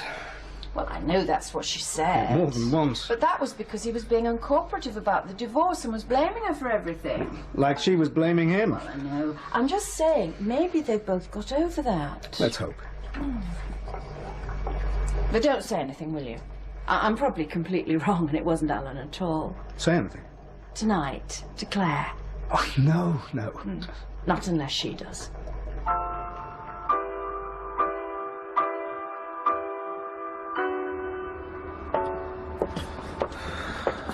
Why can't our garden look like this? Because we've got better things to do. I think we should move. Fed up of our house. Oh, fine. OK, well, let me know where you go, then I can send you mail on. Ha, funny. Well... And it's just Claire coming besides us, is it? So I gather. You think they'd have invited somebody else, made it 6. What, Alan? Not Alan. Anybody but. Hello. Hi. Hello, Ian. Hi, Jasper. Come in. Mike and Julia here. Hi, Lynn. We know we're early, but we thought, well, what the hell?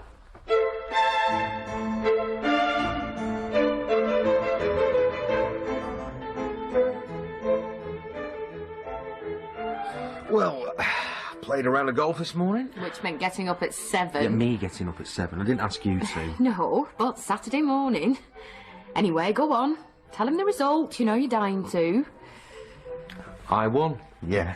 Well done. That old swing was working a treat. Oh, then I watched the football on the box. Did you see it? No. You know Ian's not interested in football. Oh, sorry. I've just got to keep an eye on things. Of course you do. There's a drink for you. Oh, thanks, darling. So, how's your David getting on at university? Oh, fine. As far as we know. Well, yes. You only know what he tells us. And what have you two been up to today, then?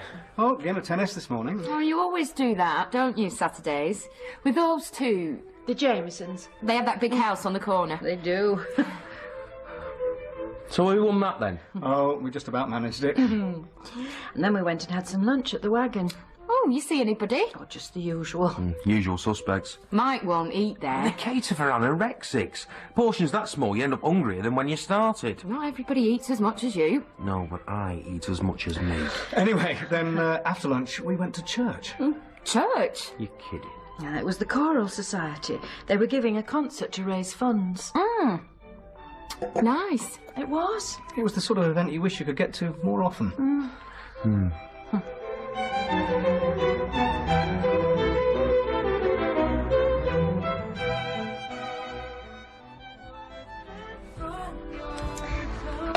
Still not answering. She'll be on her way, won't she? You keep saying that. Because she will. She only lives 2 minutes away. We've been trying to ring her for half an hour. You sure you told her 8 o'clock? Yeah. Look, why don't I drive round, see what's going on? Well, what's the point in that? If she was there, she'd have answered the phone. Well, maybe something's happened and she can't. You're a guest, I'll go. Except I'm blocking you in, which means I'm going to have to move my car anyway. We'll both go, come on. Oh, yeah? And which pub will you be stopping off at? Well, it won't be just the one. You better not. We'll be straight back. I can't remember actually saying 8 o'clock, but I'm sure she'd have taken that for granted. wanted anyway. Maybe she's got the wrong date, thinks it's next week. No, I don't think so, because I saw her last night, and as I was leaving, I definitely said, see you tomorrow. Have a good time with your mystery caller. I shouldn't have said anything, should I? Well, I won't, I promise. See you tomorrow. Yeah, I'm looking forward to it. Yeah, me too. Bye. Bye.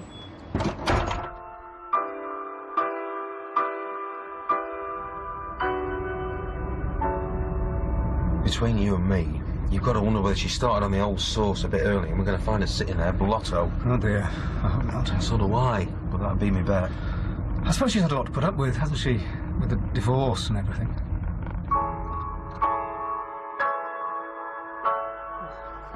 There's nothing spoiling so far. Let's have another drink, shall we? Oh, yes, cheers. Maybe she's just forgotten. I know you said you reminded her, but even so... So why's she not answering her phone? You know Claire and her mobile, never without it. All the same, aren't we?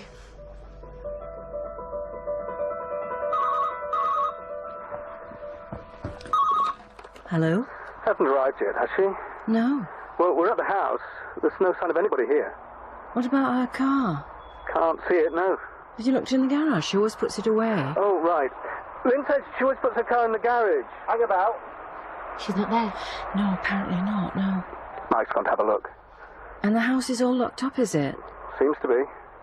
Yeah, car's in there. Well, the car's here. It's in the garage. Right. Mind, I don't know what that proves.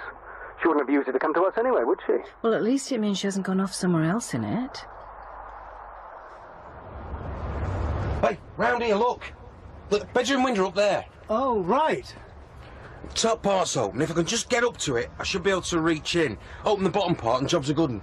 How are you going to get up there? Here, let's have a look in that old garden shed. See if there's a ladder or something. From what Claire's told me... Yeah? She and Alan, they got to the point where they were constantly falling out, even over the most trivial things. Then one day she realised she just couldn't stand living with him anymore. And there wasn't anybody else involved? Or if there was, she never said anything to me. Well, me neither. But then, you know her better than I do. I think Alan might have strayed a bit from time to time. Who hasn't? Present company accepted. What's really worrying, if her car's still there, so let's imagine she set out to walk here. Which she should have done in 5 minutes, and it's now an hour ago. So has something happened to her on the way? Well done. You all right? Just about. I'm going to come down and see if we can open the front door. OK.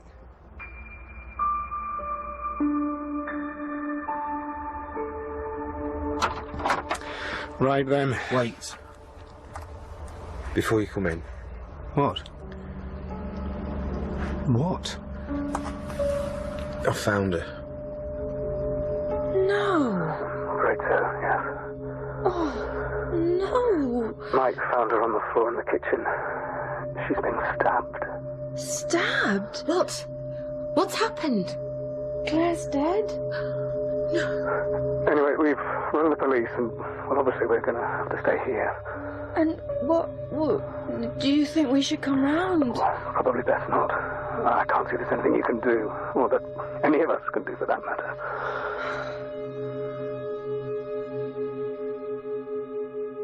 Oh, deep breaths. I'm all right. You still look pale. No, I just needed some fresh air. Oh, it's cold out here. Go back inside, shall we?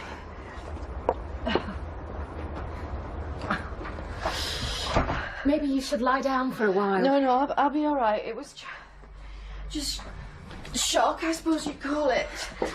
Well, absolutely. Now sit down. You want a drink? Yeah, just a glass of water, please.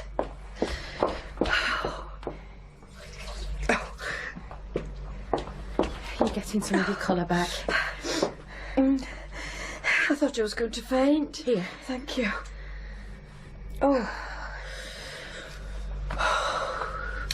You two were quite close, weren't you? You and Claire. I suppose we were, yes. Which, you know, surprised me, because you're not alike. Oh, you're not really.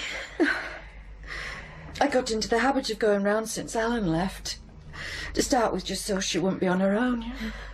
See, me, I'd think of doing that, and then I'd think, well, no, leave it to somebody else. Because what'd you say? I wouldn't know what to say. Like I don't know what to say now, except what a terrible thing it is, but we all know that, don't we? Stating the obvious is that. I just can't believe it. No. Expect her to be coming in through the door, don't you? Looking lovely, like she always did. She always dressed well, didn't she? Had real taste. Yeah.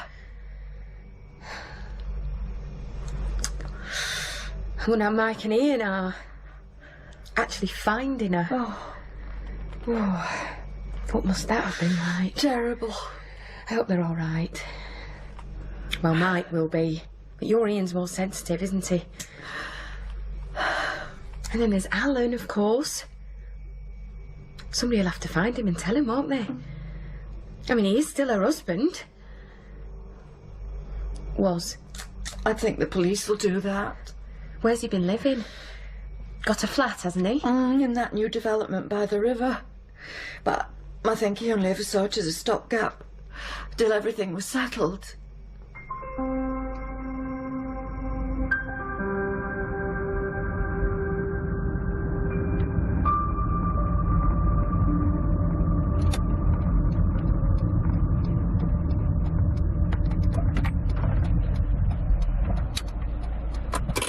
I can take a straight off home if you two rather be on your own. Oh, no. Unless you'd rather. Well, just say if you want us out of the way.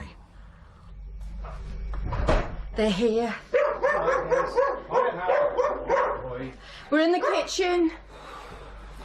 Well, Oh, darling. Oh, no, it's terrible. That is something I will never forget for the rest of my life. You all right? Compared to Claire, I am, yeah. Mike, a drink? Oh, cheers, thanks. What did the police say? Do they have any idea who did it? Don't think so, no. It's a bit early for that. And it's like you said, she's been stabbed. Yes. With one of her own kitchen knives. Oh, that's awful. She had a whole rack of them standing there. She did, yeah. And when? Do they know when it happened? Not yet, no. Though it didn't look like it had just happened, you know. No. How could you tell? Well, from, you know, the state of her. The blood had dried up. And what, she was lying there on the floor in her own kitchen? Yeah. Poor Claire. I know. And was she dressed like she was expecting somebody, or...? It's really hard to tell. Just jeans and a T-shirt. Nothing special. How did you get in? Well, it was mine. The bedroom window. He climbed in. Of course, the police wanted to know why. What made us think there was something wrong, so we told them about how she hadn't turned up here and how we got worried about her. And the minute you saw her, was it obvious? Oh, God, yeah. You could see straight away. You could see the knife. There's no question she was dead. Do you know what would have scared me? Apart from finding her like that? What, a friend of ours found murdered? Apart from that, yeah. I would have been scared that whoever had done it might still have been in there, in the house. Well, yes. No, you wouldn't have. If you'd been there, you could see straight away it wasn't recent. And the house was all locked up? Seemed to be. Well, so what? Anyone could have let themselves out and pulled the door to. Not let themselves in. No, not let themselves in, no. And there wasn't any, sign of a break-in? Well, not that we could see, was there? None. And then, after you'd found her, what? You rang the police? Well, rang the police, yeah. 5 minutes later, it was like in the movies. Police cars, ambulance, and they're telling you where you can stand and where you can't. They're all still there now. And is Claire still there? Oh, they were taking her away as we were leaving. And did anyone talk to you? I mean, the police? They talked to both of us, yeah. We made statements. So, did you tell them about Alan? And tell them what about Alan? Well, that he's her husband and they're getting divorced and everything. We did, yes. How could we not do? The first thing they wanted to know was who was she? Did we know her? Which, of course, we did. Then, was she married? Did anyone else live in the house? And I would imagine, when they find Alan, they'll be wanting to know just what he was doing between the hours of whenever and whenever, and has he got witnesses to prove it? They're bound to, aren't they? But you didn't tell them what I said to you? About last night? Yeah. No. What?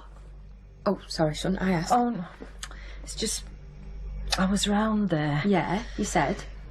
And someone rang, and after that I got the impression Claire was expecting a visitor and that, well, that was someone she didn't want me to meet. Really? Well, Alan, you mean? I don't know. Well, I didn't mention any of that, no. Whether you want to, well, that's up to you. They want to talk to me. Well, definitely, if you were around there last night. And they want to talk to all of us, won't they? Yeah, unless they get it wrapped up nice and quick. Like, they find Alan sitting at home in a blood-stained shirt saying he cut himself shaving. Do you have to? What? Talk like that. Look, all I'm saying, if they can prove he did it, that'll be the end of it. And if they can't, then yeah, they'll want to talk to all of us.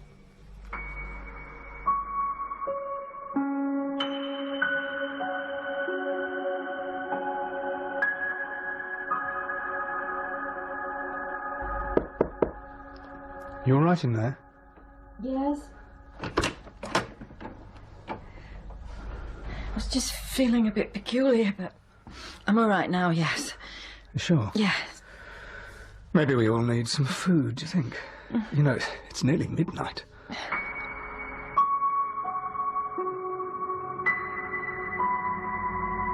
Is she okay? Yes. Sorry. Just felt a bit faint again. It's not surprising. I think we need to eat something, so we're just going to put everything out in the dining room, then people can help themselves if they feel like it. Anything we can do? No, we're fine. Just give us a minute to get things organised. What you can do? What? You can do us all a favour and lay off the booze for a while. Maybe drink some water, eh? Me? Why? Because you're drunk. Oh, am I? Yes. And do you think there might be a reason for that? Do you think... There's always a reason. There's a different reason every night. No, same reason most nights. Different reason tonight. And I can't be all that drunk if I can say that. Right then, if you want to go through. Thanks, love. Yeah, we will, yeah.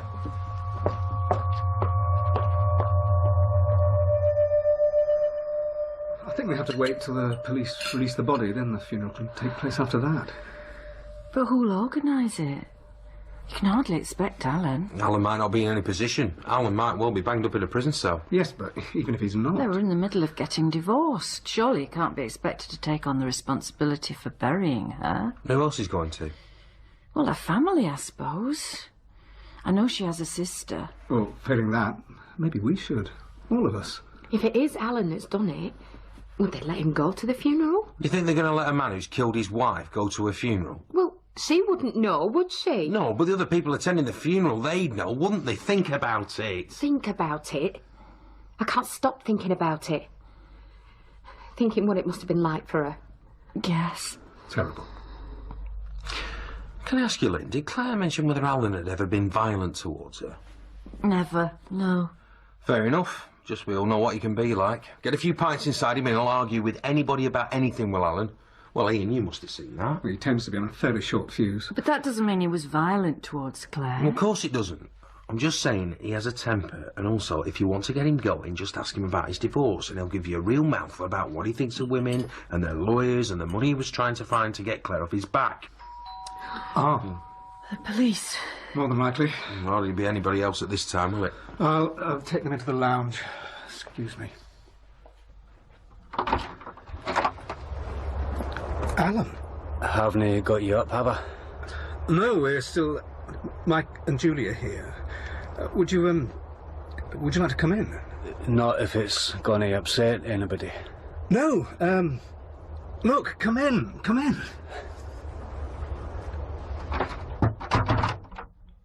It's Alan. Sorry, I know this is way past everybody's bedtime. You do know what's happened? I do, yeah. I am sorry. We all are. Yeah. Sit down, Alan. Look, here. Thanks. And let me get you a drink. What would you like? A glass of this wine would be fine. All right. And I do, apologise for inviting myself along. Oh, there's no need. No. We're glad to see you. We've been thinking about you. It must have been the most dreadful shock. It was, yeah. So the police have talked to you? Been talking to me for the last 3 hours till they get tired of asking me the same questions and said I could go. I'm sure it's just routine. Anyway, I couldn't face going back to that flat. And they said it was you that found us, so I thought I'd take a chance and see if you were still up. We're glad you have. We are, yes. I suppose we should have tried to contact you, but, well, the police said they'd be doing that. Have you been to the house? No, they took me straight to the police station. And did the police say what they thought has happened? I think the main thought was that I'd done it. Oh, no. Maybe you were thinking the same, I don't know. Alan, we're your friends. Yes. Oh, I wouldn't blame you. I'd suspect myself if I didn't know any better. But they're obviously satisfied with what you told them. I'm not sure about that, but anyway, they've let me go for now, yeah. Well, I suppose they've procedures they have to follow. What sort of things did the police ask? Julie? What? Well, what do you expect them to ask? They asked me when I'd last seen her. Was she seen anybody else? Was I? Why we were getting divorced? They said she'd been stabbed. Yes. I told her when I moved out, I said, look, you're going to be on your own. Make sure the place is locked and you put the alarm on. But I don't suppose she took much notice. Was it, did it look like there'd been a fight, or...? I wouldn't have said... Hard to tell, she was lying on the floor. In the kitchen? Yeah. I should have stayed, shouldn't I? Stayed and looked after her. What was strange, there was no sign of a break-in or anything. No broken glass, doors all locked. Yeah, police said. Wanted to know did I still have a key, which, just for the record, yeah, I do. So whoever it was, she must have known them. Is that what you're saying? I'm not saying anything. Or she could have just had the door open, like you do sometimes. So whoever it was just walked in and closed it behind them when they left. Most likely. There'll be fingerprints. There must be. And some of them will be mine, since I used to live there, so that's hardly going to put me in the clear, is it? Well, I suppose the husband's always going to be the #1 suspect, isn't he? Especially when the wife's in the middle of divorcing him, yeah. Alan, we don't have to talk about this if you'd rather not. They even asked me, was I pleased she was dead? No. Was I pleased because now I wouldn't have to find all that money that the divorce was going to cost me? House comes to me, everything face it saved me a fortune. Oh, awful thing to say. And what did you say? I said I wasn't pleased, no. Can I ask you a question, Alan? You can ask me anything you like. What question? I'm asking Alan, not you. When did you last see her, Claire? First question the police asked me. Sorry. Don't worry. When did I last see her? About 3 weeks ago. It was certainly not last night, if that's what you're wondering. Oh, look, wait, this is my fault. It is? Well, I think Julie's question was because of something I said earlier, before we knew what had happened. Oh, this is what you were telling me? It is, yes. The thing is, Alan, I called on Claire last night. Right. Quite early. Anyway, while I was there, someone rang her and... I mean, I was obviously wrong and I'm sorry, but from what she said, I thought it might have been you. And I promise I won't wait round the corner to see who it is. You'll get a shock if you do. Well, I can assure you it wasn't me, no. Well, of course not. I am sorry. It was just me getting things all wrong. But Claire did say there was someone calling. Yeah. And what sort of time was... 8, thereabouts. Well, if, as you say, they rang first... They did. All the police need to do is check her phone records. Oh, I suppose... Yeah? And how long will that take? No idea, but I mean, a murder, you'd expect a certain amount of urgency. In fact, it's what they should be doing now. That's if you've told them. Oh, not yet, no. You think I should? I'm damn sure you should. Well, and you were intending to. Yes. When? For crying out loud, Lynn, my wife's been murdered. And you were there when she took a call, which might well have been from whoever killed her. All they have to do is trace the call and they've got him, but nobody's doing that. Why? Because you haven't told them. I'm sorry. Oh, now, come on. What the hell are you waiting for? Well, for one thing, we thought the police would be coming here. Yes, we did. In fact, when you arrived, that's who we thought it was. Yeah, all right, but now you know it wasn't. Well, I will tell them, of course. Now? Shall I ring them now? Oh, yes, please. All right. Wait, though, before you do. What? Mike, do you want to say something? Like what? Oh, like you don't know? No. OK, you want to be like that, then I'm going to have to say it. Because what's the point in not doing when they're going to find out anyway, aren't they? What the hell are you two going on about? No idea. You don't need to look at any phone records. I can tell you it was who rang Claire. It was this man here, my husband. And don't bother trying to deny it. Look, it's late and you've been drinking. All right, wait till they look at her phone records and then we'll all know, won't we? I just thought it might have been helpful and showed you got nothing to hide if you told everybody now. Is this right? You rang Claire? Well, I think whoever I rang or didn't ring is my concern. I saw you last night out in the garden. And you had your mobile and you were making a call. And then after that you came in and you told me you were going round the golf club for an hour. Which I did. No, you didn't. Because I phoned them. Half an hour later, I phoned them to ask to talk to you. And they said you weren't there. Well, they were wrong. No, I don't think so. Oh, I've had enough of this. Come on, we're going home. Well, before you do, I think we all want to know now. Is this true what Julie's saying? Did you ring Claire? Julie doesn't know what she's saying. Sounds to me like she does. I do. And what's more, I've known for a long time. Known what for a long time? About them. How he's been going round there. Has he? Don't you think you've done enough damage for one night? Not yet, no. Been a regular visitor to my house, have you, Well, I mate? don't have to answer these questions. Were you visiting last night? But what's it to you anyway? You left Claire, remember? You left her, gone. And if I hadn't, she'd still be alive. I do know that, yeah.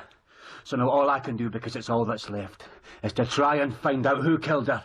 Well, best of luck, but I can tell you now, it wasn't me. But you did ring her? Yes, he did. Lynn, what time did Claire take this call?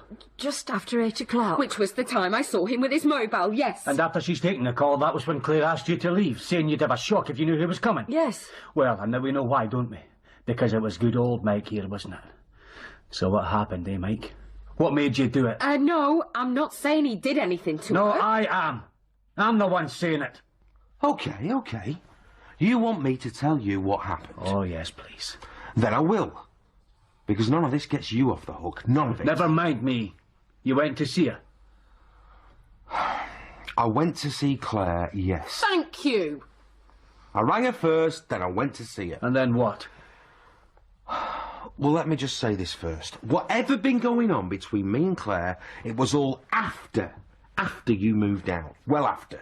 So let's get that clear, shall we? I didn't have anything to do with breaking up your marriage. Not too concerned about our marriage, though. No, probably not, no. So what happened, Mike? We're still waiting to hear. I rang Claire, yeah? I rang her to say I was thinking of coming round. Would that be okay? She said yes, but I gave her 10 minutes. To get rid of Lynn? So I gave her 10 minutes, then went round and she answered the door. Hi. Come in. Is this okay? You sounded like you couldn't talk properly. Lynn was here. But yes, it's okay, she's gone. You didn't tell her? Well, I didn't tell her it was you coming, no.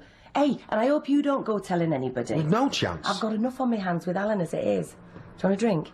Well, It's all right. We can take them upstairs. I should kill you for that. Using my wife. Oh, please. I should kill you for that, if nothing else. That's not going to help. No. Okay.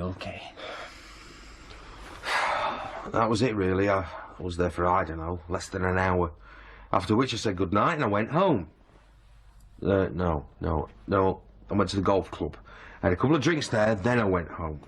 Which, before you say anything, I would have told the police. Sure you would. You wouldn't have told me, though. And I will tell the police, but I'll also tell them that when I left Claire, she was alive and well. And we're supposed to take your word for that? Take what you like. All right, you're saying I've done it. Why? Why should I? Could have been any reason. Name one. Because she threatened to tell Julie. Oh. Or she tried kicking you out and you didn't want to go, whatever. But I'm telling you, pal, if it was you, then I'll be coming after you. Never mind the police. Oh, yeah? No! Can we stop this, please? I think we should all try and calm down. I'm sorry, Lynn. I apologise. This is happening in your house. It's just not helping anything. We've got to leave these things to the police. Which I, for one, am happy to. And I, for one, think we should go home. OK, but can I just say something else first? And I'm sorry this has all come out like it has. I bet you are. In particular, I'm sorry Julie's had to hear it. I don't know why, because I knew anyway. Knew there was somebody you were seeing. Yeah, well, I'm still sorry.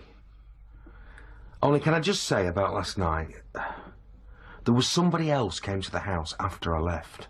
Who? I don't know who, somebody. Well, how'd you know?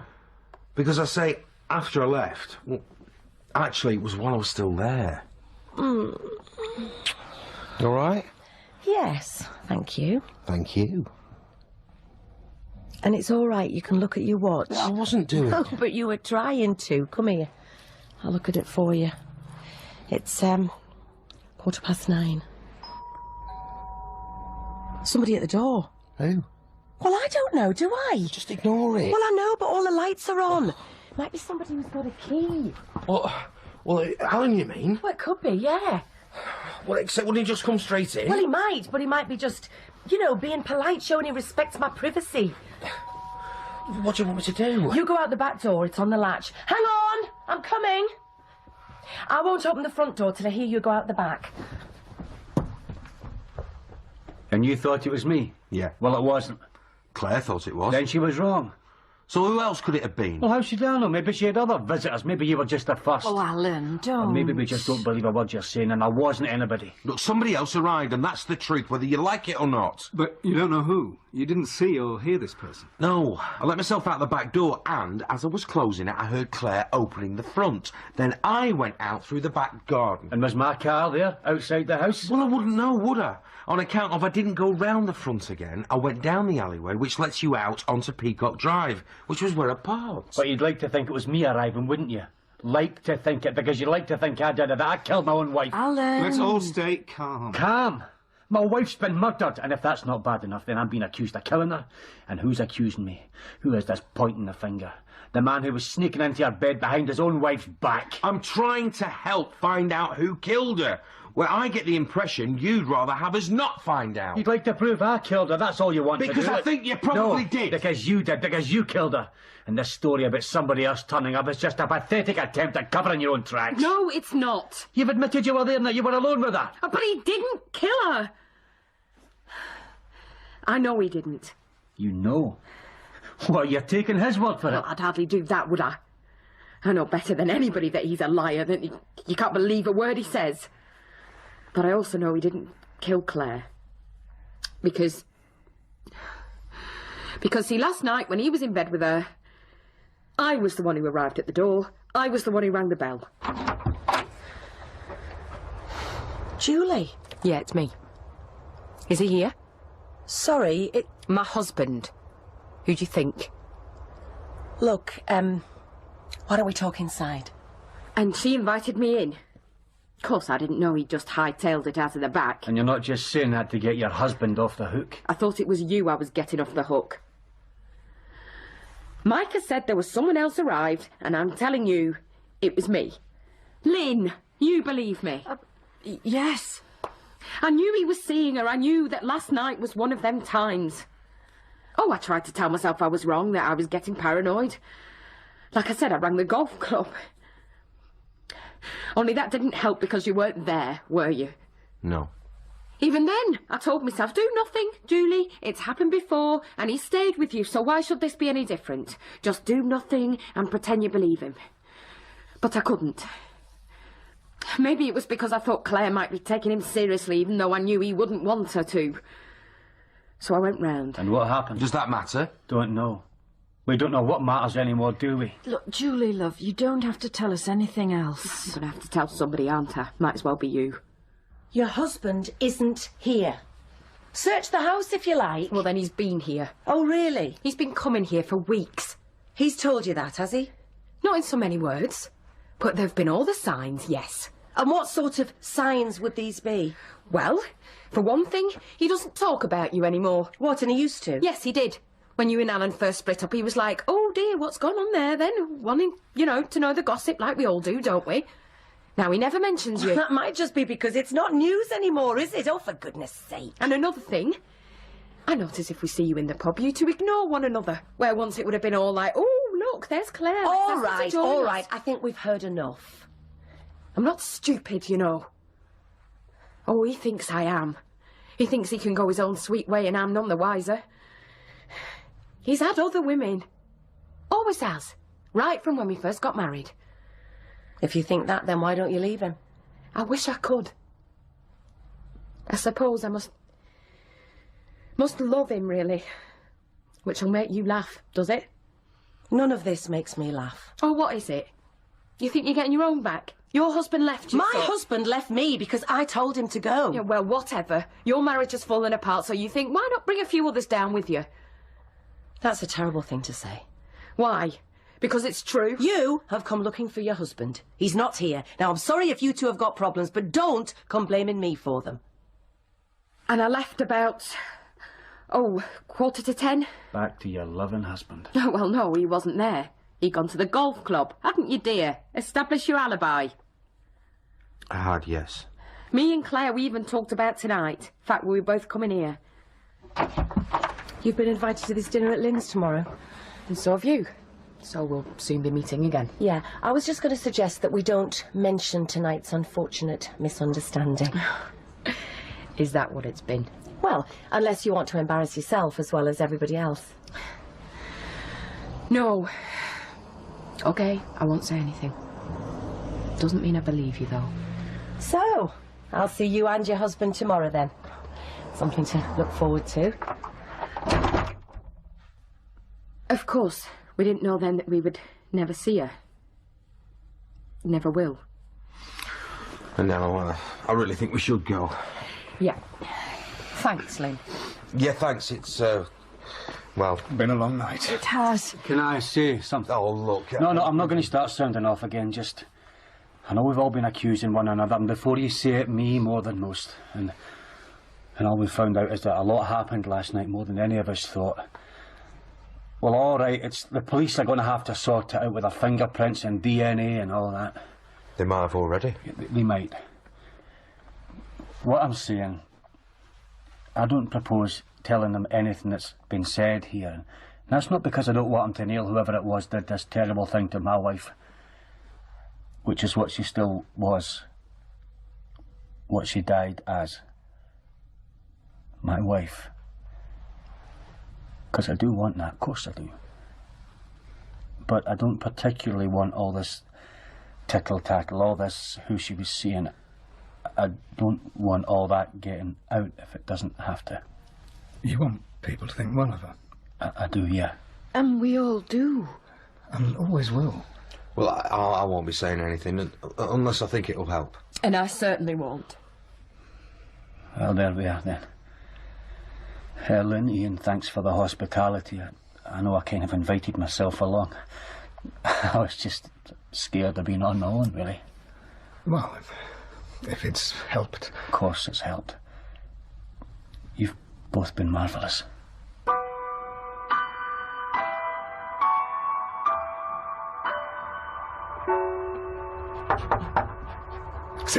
Sit down, good boy. Ian, hello. Hello, Claire. And I'm sorry, I know it's late. What's the matter? There's nothing happened, has there? Oh, nothing's happened, no. I was just giving Jasper here his walk, and I saw your light on, and I just... Well, can I talk to you? Would it be all right if I came in? With the dining room still to clear. Oh, the dining room can wait. Do you know what time it is? Nearly morning, but none of that matters. Sit down. Please. There's something I have to tell you. Don't you think we've had enough of confessions? Perhaps I should have said it when everyone else was here, but I couldn't. Just couldn't. But now I have to say it. Have to say it to you. What?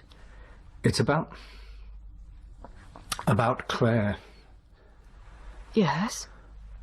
Last night, late, I'd taken Jasper out for his walk.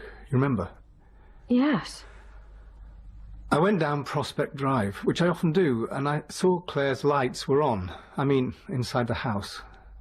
I could see she was still up. So I went and rang the bell. Asked her if I could talk to her. Would it be all right if I came in?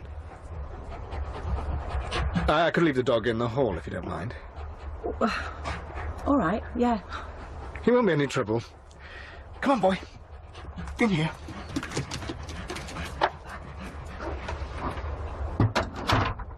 Asked her if you could talk to her about what? About Alan, basically. Alan? You remember last Tuesday, Alan and me, we had our usual game of squash. Then afterwards, well, I'd rather have come straight home, I always would. But he takes it for granted we go for a drink. So we ended up in the wagon. So, a pint? Please. 2 pints of best, Stacey, please. You know what she's done now? What she's... Oh, Claire. Claire. Except this is via her solicitor, right? She doesn't even have the decency to say it to my face.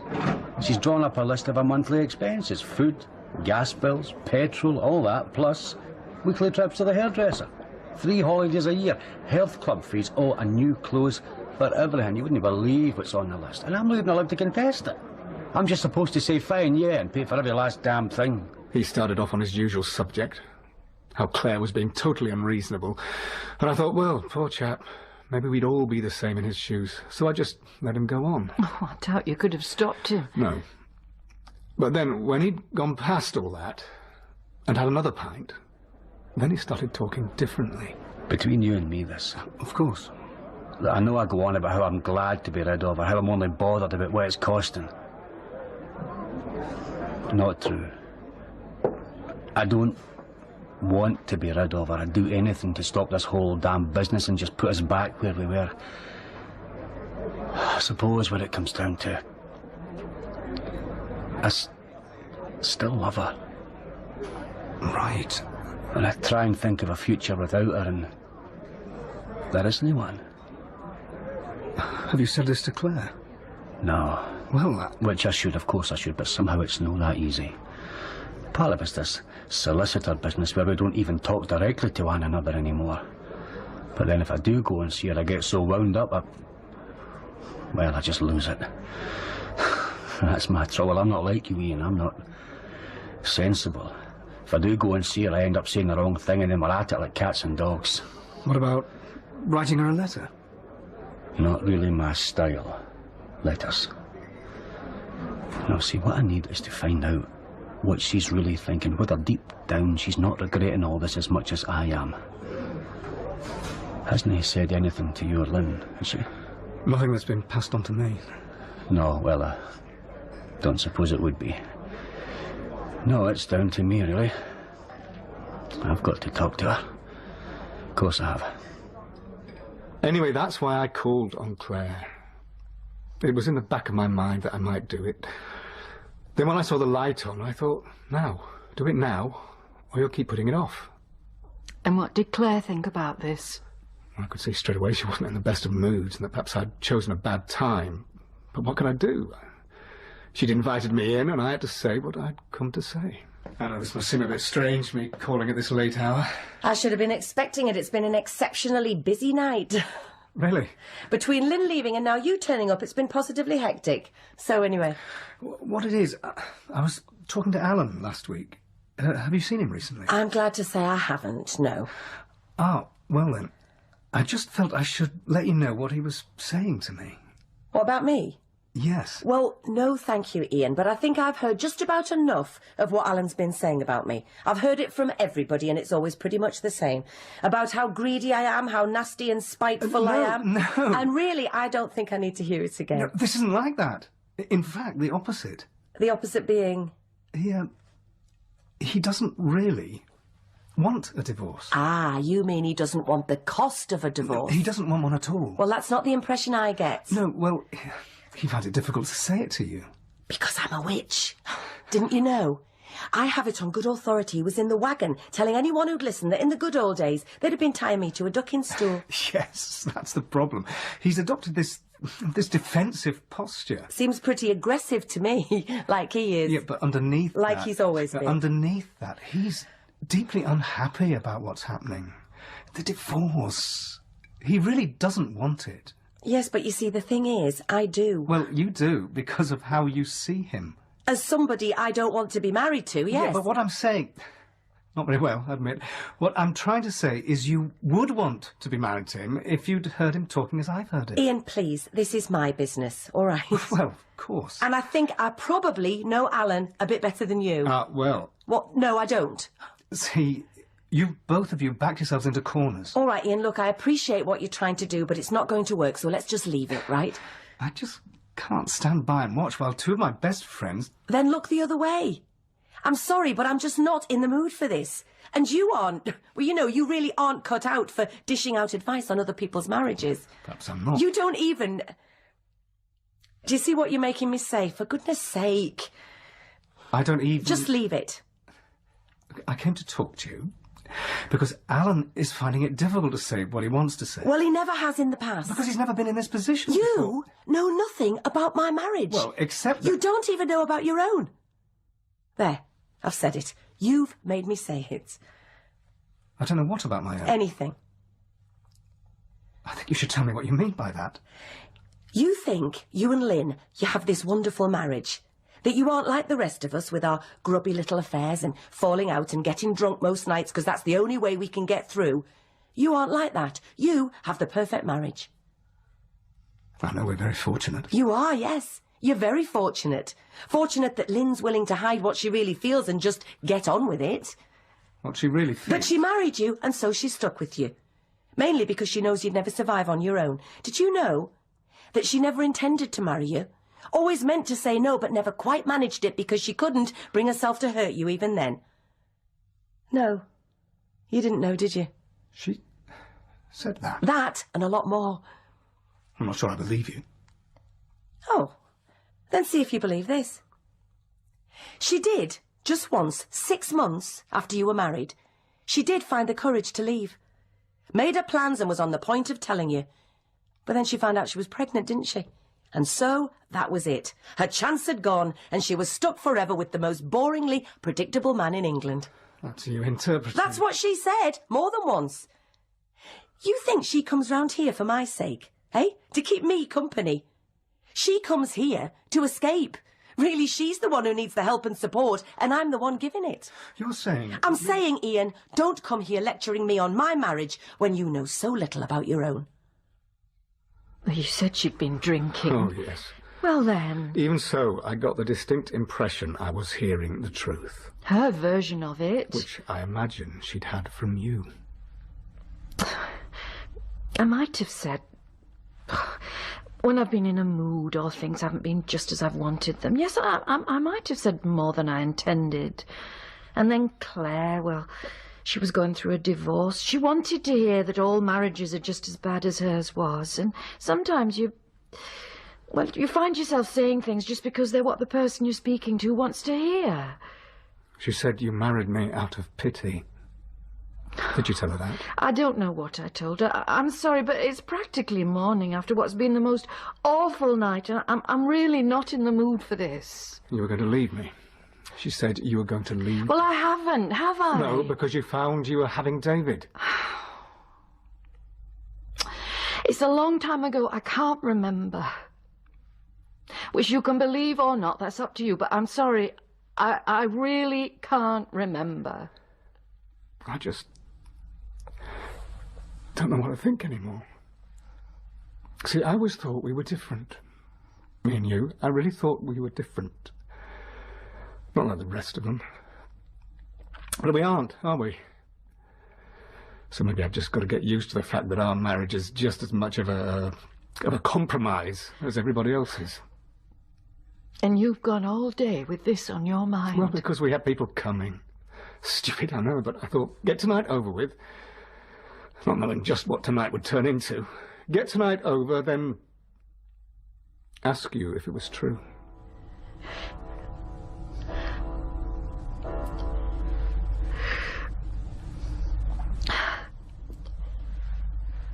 Actually, I knew she'd said those things to you. I knew you'd been to see her, and I knew what she'd said. You couldn't. How? Claire rang me this morning. It was after we'd played tennis and you were having a shower.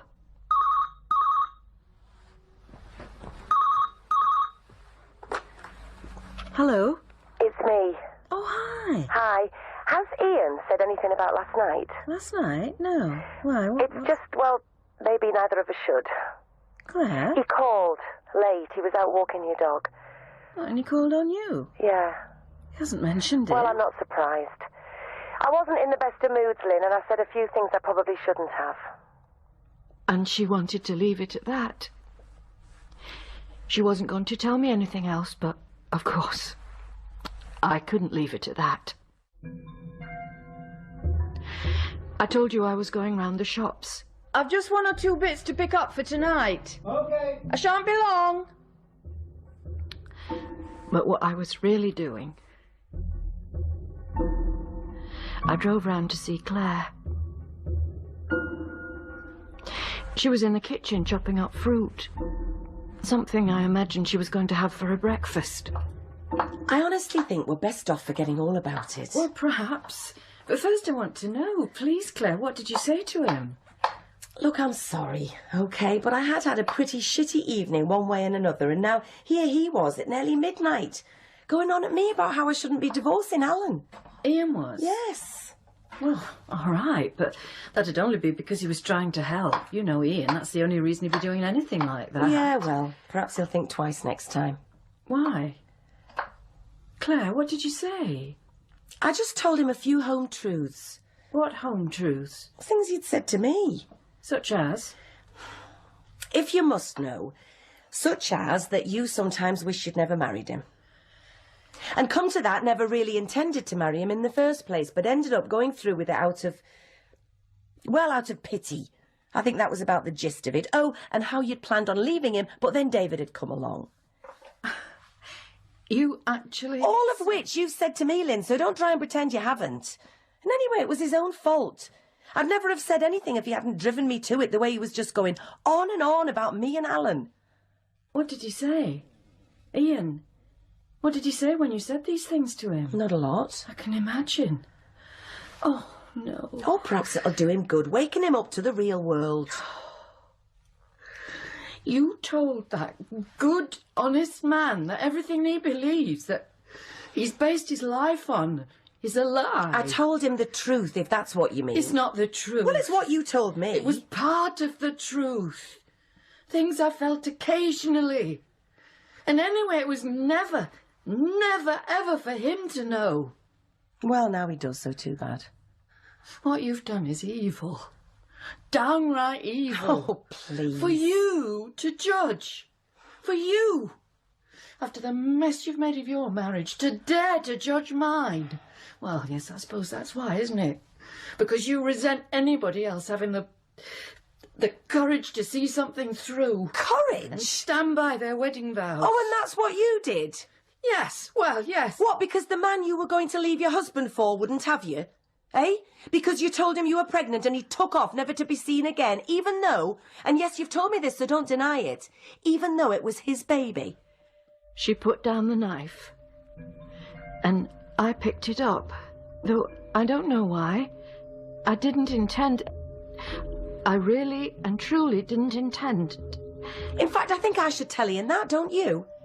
Tell him that his wonderful son, the one who won all the prizes and has gone to university, his wonderful son isn't even his. No, please. Well, why not? Let him know the truth. Claire, you must promise me. I'm promising you nothing. I'm evil, remember?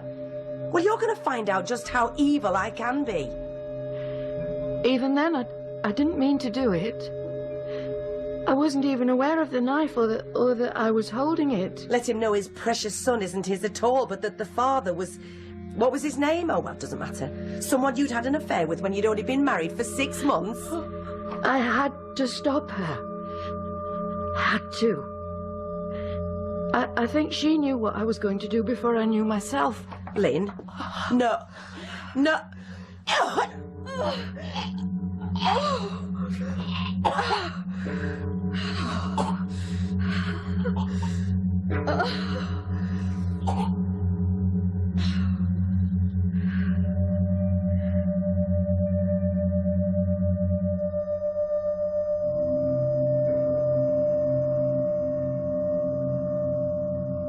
I looked down and she was lying there with the knife sticking out of her.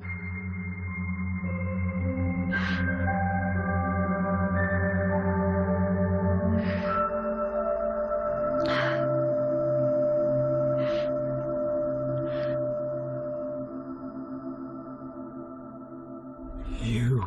I had to stop her telling you about David. And next thing I knew, well, I must have left the house because I was walking around the shops buying things for tonight. I came home and then we went to hear the choral society. I thought, if I acted as though it hadn't happened, then it might just go away. Though, of course, I knew that it wouldn't.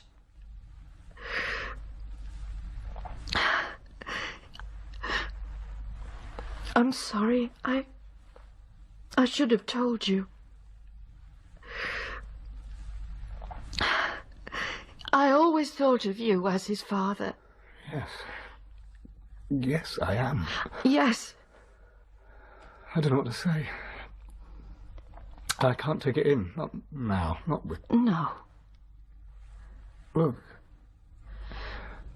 No one else knows. Oh. But they will. Well, not if... They will. Because I'm going to tell them.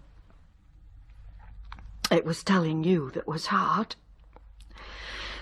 Everything else I can manage so long as I have you with me. Of course. Always. I'll always be with you. In The Absent Guest, Lynn was played by Deborah Findlay, Ian by Robert Pigavance, Mark by John Thompson, Julie by Katie Kavanagh, Claire by Denise Welsh, and Alan by John Kazak. The Absent Guest was written by Peter Worley and directed in Manchester by Pauline Harris. In May 1972, a trial began at the Old Bailey in London, which was to be the longest in English criminal history.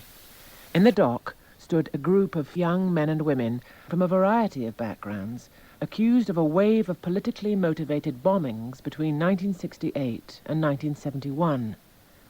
The majority of them had studied at Cambridge and Essex universities and were strongly influenced in their beliefs by the wave of revolutionary fervour which followed the international student protests of spring 1968. This is the story of that trial, in the words of those involved. The Trial of the Angry Brigade by Graham White, with Juliet Stevenson, Kenneth Cranham and Mark Strong.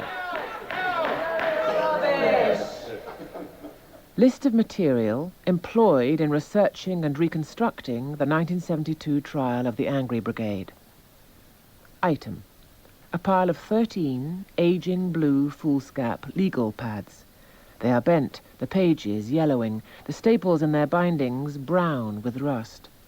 Written on the cover of the first, in blue biro, is the title, R versus Greenfield, Court of Justice James, Old Bailey, May the 30th, 1972. For the prosecution, John Matthew leads the case. Members of the jury, would you look at your charge sheet? You will see at the top of the first page, the Queen against, and then you will see the names of the defendants. The first of the defendants is James Greenfield. He is sitting in the front row, furthest from you in the dock, in the red shirt, and he is represented by Mr. Ian MacDonald, QC. Now, the next three defendants. Anna Mendelssohn in green, and next to her John Barker, and then Hilary Ann Creek. Members of the jury, those three defendants are representing themselves. That's something they do of their own choice in this case. They have a solicitor to help them, but he has, of course, no right of audience in this court, and therefore, as far as this court is concerned, they are representing themselves. Now, it is my task to tell you what this case is all about. The allegation in this case is that these defendants, calling themselves revolutionaries and anarchists, under various names, but most particularly as the Angry Brigade, sought to disrupt and attack the democratic society of Britain, with whose structure and politics they apparently disagree. To disrupt it by a wave of violent attacks over quite a lengthy period. That is by causing explosions aimed at the property of those whom they considered to be their political or social opponents. Item: an A3 piece of paper. The edges of the paper are torn, and along the central fold is a partial tear. Down the left of the paper are 25 handwritten descriptions of geographical locations, with dates alongside them. The first entry reads Spanish Embassy, London. The date alongside this is the 3rd of March, 1968. The final entry reads Territorial Army Drill Hall, Holloway, 15th of August, 1971. Along the top of the paper, reading from left to right, are category headings describing the nature of the explosive devices used in each incident. Between March 1968 and August 1971, on 19 occasions, explosions were caused by homemade bombs which damaged buildings, mostly in the London area, but some in Birmingham and Manchester. On a further 6 occasions, attempts were made to cause explosions against property, the bombs either failing to explode or being discovered before they could be detonated. It is the case for the Crown that these 25 incidents involving bombs are all linked, in that they all have so many common factors that they are all clearly associated. Therefore, the responsibility for them can be shown to emanate from a common source. All the defendants, it is alleged, were part or parties to that common source, and the Crown will seek to prove that these defendants were parties to this conspiracy of violence. The 4 defendants were arrested in a flat in Amherst Road, Stoke Newington, on the 20th of August 1971. As you will hear, at the address were discovered an arsenal of guns, as well as explosives and other materials, which made it a factory for the manufacture of bombs. Also discovered was a printing press, an object which will prove crucial in this case, as many of the devices listed on the chart were accompanied by communiques claiming responsibility, some of which we will show to have been printed on this particular press. At Amherst Road were also found a mass of documents. You will hear of papers containing the names, addresses, and other personal details of a number of prominent figures, including some whose homes or work premises were the targets of devices on this list of explosions. These include the Home Secretary, Robert Carr, and the Secretary of State for Trade and Industry, John Davis. Drafts of communiques were found in the handwriting of the defendants. Stencils were found which had been used for copying, and so were carbons. Item: the statement made by Miss Elizabeth Wilson, housekeeper to Sir John Tate, neighbour of John Davis, regarding a parcel found outside the door of Mr. Davis's flat on Saturday the 31st of July, 1971. Quote, "It was the size and shape of an ordinary shoebox, and it was done up with a pretty gift paper of blue and orange colour and design, and the parcel was tied with ribbon in the same colour. On top was a rosette such as one can buy these days for putting on gift parcels. A few moments later, as I stood on the landing, there was a loud explosion. I was dazed and deafened, and discovered that I was bleeding profusely from the leg." Part of the case will involve discussion of this series of explosions and of the manufacture, the makeup, and nature of the bombs, or infernal machines which caused them. You will hear details of how these devices were associated and of materials which link these particular devices to the defendants and the premises at Amherst Road. In short, you will hear sufficient evidence to completely and utterly connect the defendants with conspiracy to cause anyway some of the explosions. I think... The judge, Justice James. I think everybody accepts that people in the dock may not agree with the evidence that is being put before the jury by way of opening. But you will all have an opportunity of giving your version, if you want to give it, at an appropriate time. It is hard enough for the jury to sit here and take it in, so please, if you would, try and control yourselves and do not interrupt. Look, it is difficult. We won't have any argument. Just try and control yourselves, if you would. John Matthew continues. Members of the jury, I will now call the evidence before you. Item: the list of locations in the left-hand column of the bomb chart. 8.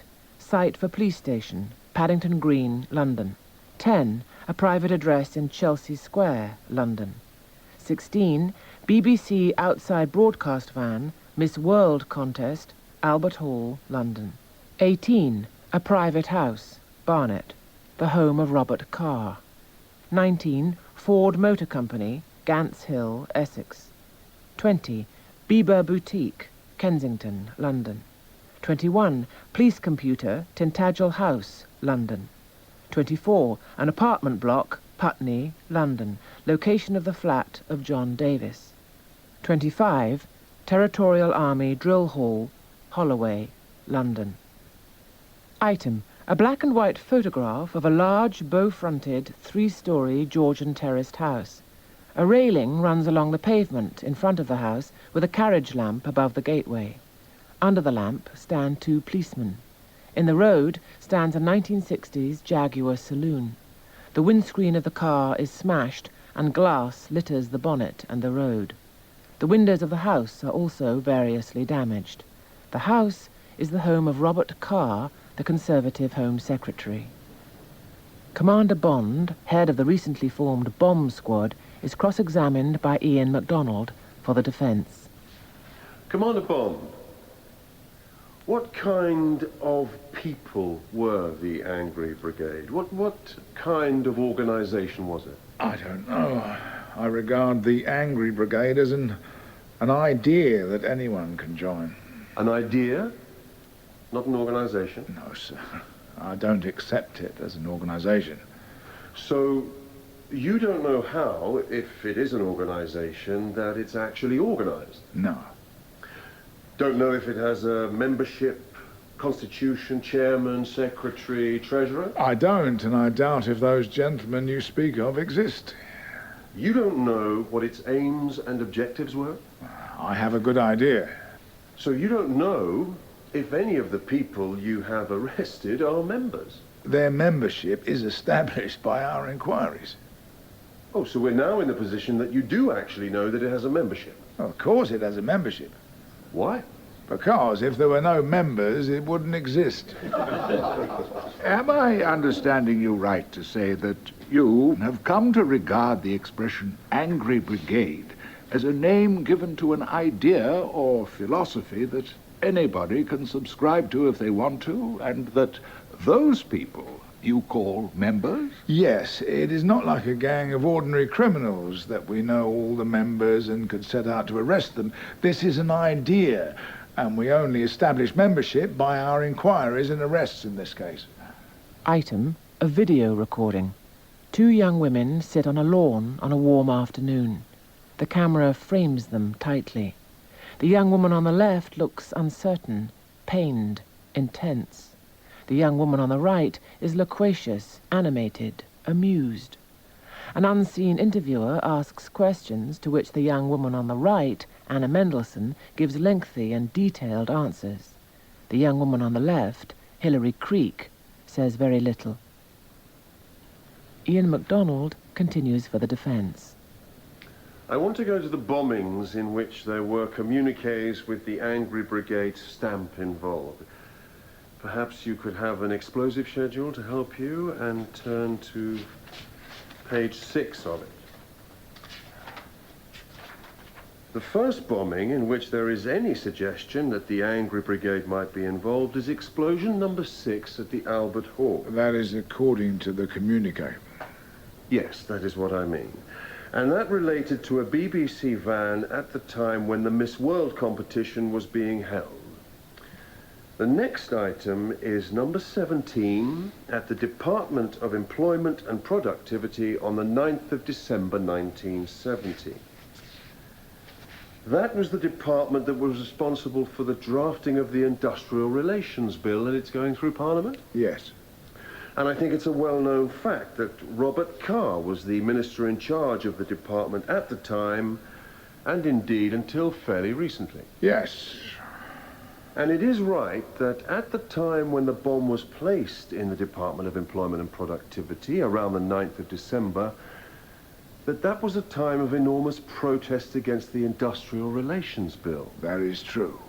And it is right that on the 8th of December, the day before, that the police were notified that 50,000 members of the trade union movement would be holding a march and a demonstration against the bill. I know there were demonstrations.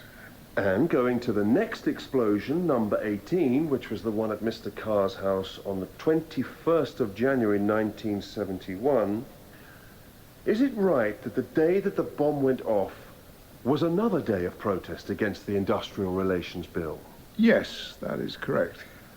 You see, wouldn't it be right, Commander Bond, that any number of those between 50 and 70,000 people that took part in those demonstrations of protest would have had a motive to place bombs in the Department of Employment and Productivity or Mr. Carr's house?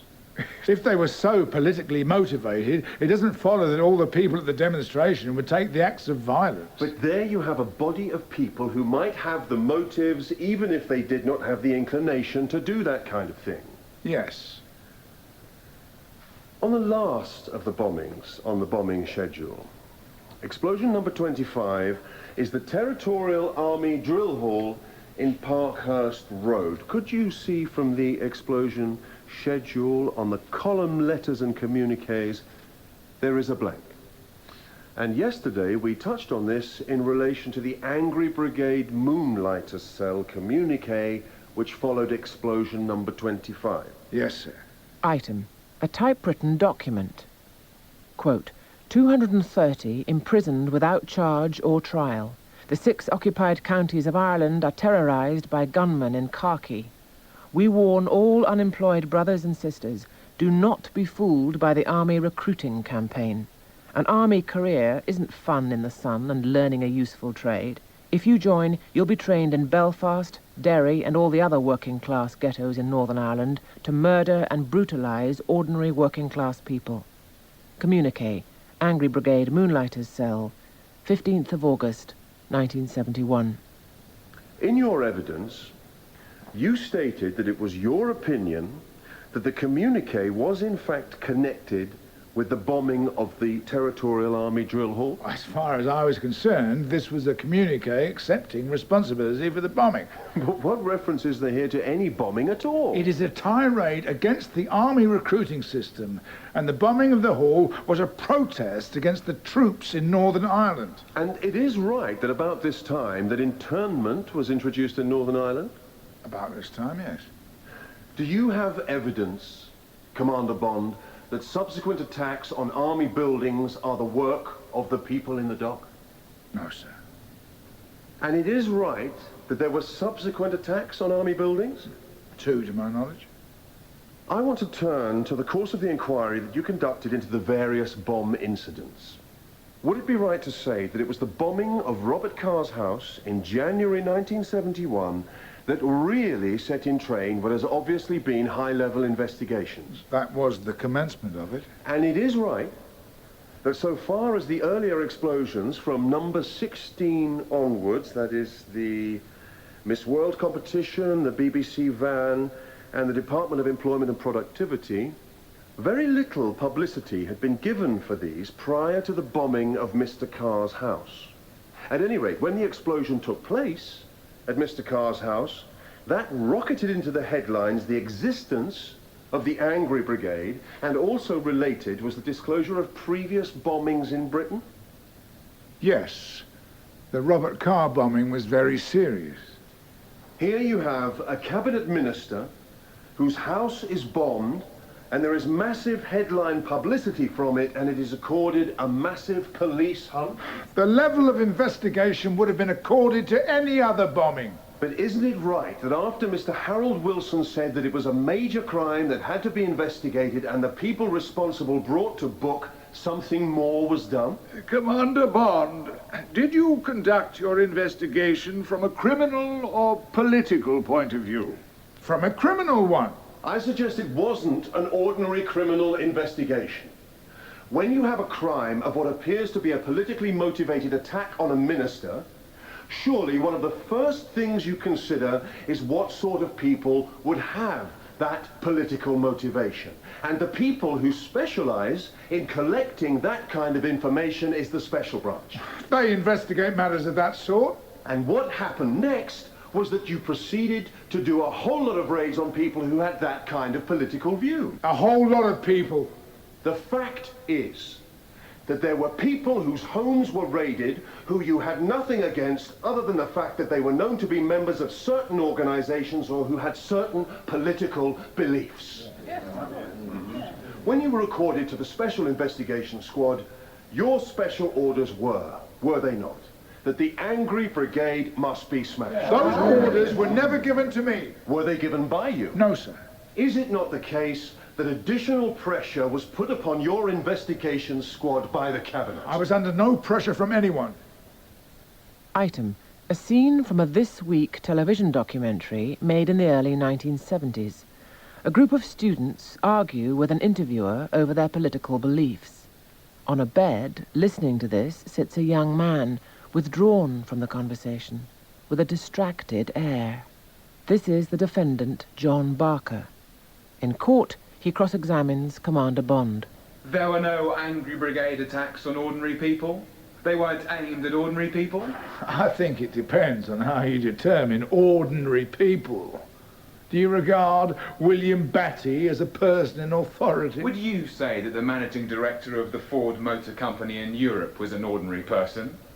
I would regard him as such. Wouldn't a better description of the attacks be that some of them were against people with a lot of money and with a lot of power? I would say the combination of all: persons with authority, persons in positions, persons with money. And there were very specific attacks on the government. On members of the government, yes. And it was for this reason that the Angry Brigade was dangerous? Not because of the immense amount of damage that was caused by it? The Angry Brigade were dangerous because of the series of bombings they had embarked upon. I'm quite sure that sooner or later we'd have had someone killed. In fact, one lady was seriously injured as a result of one bomb. I think this was the most important danger. I suggest that what was thought to be dangerous about the Angry Brigade was not the small amount of explosive used, but the kinds of people their bombs were aimed at. No, the principal danger was the seriousness of the incidents. In court, John Barker then questions Bond regarding Bond's interrogation of him, the circumstances of the arrest of the 4 defendants, and the discovery of guns and explosives in a hold-all at Amherst Road. You were present, along with Sergeant Davies, who was making notes. Yes. Page 440. You remember seeing the hold-all. The answer written down is yes, but I said that I had never seen it before. Your recorded answer is yes. You went on to say, was it there when you looked around the flat 6 weeks ago? It would have been recorded. You did say it, and it wasn't recorded. You went on to ask, was it there when you took over the flat 6 weeks ago? I replied that it seems a peculiar thing, doesn't it? Yes.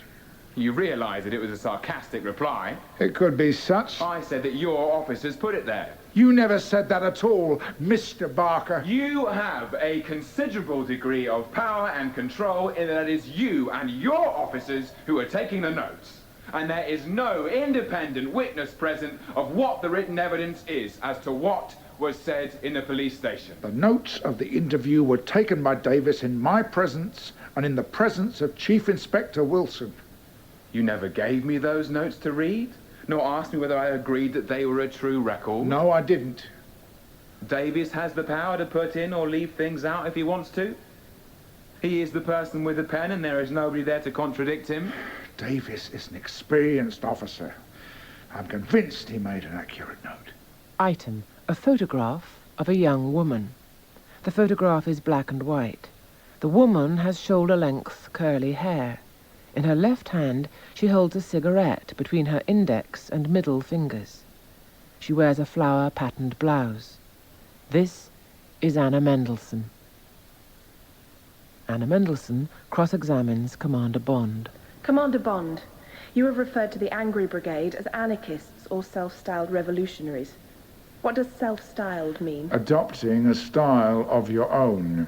Or does that mean that all revolutionaries set up a style of their own? Like setting up a business? It could be, if that business was bombing. So you think that at some point we decided we would be anarchists? You decided to adopt that line? What line? The line of anarchy by enforcing your opinions on others by acts of violence. That is what you think of as an anarchist? Anarchists and self-styled revolutionaries are the same thing? They are anarchists. What evidence do you have of us setting ourselves up as anarchists? The evidence before this court quite clearly shows that you were grouped together for this campaign against authority, and after all, if that is not anarchy, I don't know what is. When you say that we were grouped together, do you mean that everybody in this dock is grouped together? Yes. Do you mean we are working together as a group? I'm saying you are working together in this conspiracy. Item: a photograph of another young woman. She's sitting at a table, looking past the camera. Her mouth is slightly open, revealing a gap between her 2 front teeth. She has a center parting, and her hair falls away to curls at shoulder height. On the right, her hair hangs partly across her eye. She wears a scoop-necked dark top, the sleeves of which are elbow-length. Her left forearm rests on the table. In her right hand rests a pen. This is Hilary Creek. Hilary Creek cross-examines Commander Bond.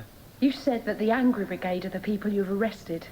Do you believe that? What I said is that those people I have arrested are members of the Angry Brigade. Is it because of that that you feel it is only a small group of people? And it's nothing to do with the group. I'm only concerned with the evidence I have when I say this, that those in the dock are, in my opinion, members of the Angry Brigade. It isn't a crime, is it? To be simply a member or supporter of, no, it is how you demonstrate that support. You said it was your opinion that only a small number of people would resort to political violence. You ask a question, I give you my truthful opinion, that the number of people who would resort to violence to enforce their political views is small. But if you believe that, it would affect the way the investigation was run, because it was based on looking into a small group of people. No, the group of people in the dock have been brought there because of evidence as a result of my inquiries. My inquiry is still going on, and it could well be that at a later date other people will be arrested. The investigation has concentrated on possibly 100 people. The scope of your inquiries was small. This was the object of the investigation, to eliminate suspects and get down to the hard core. Item, a hardback book. The cover is red, the book is fairly old, its binding split.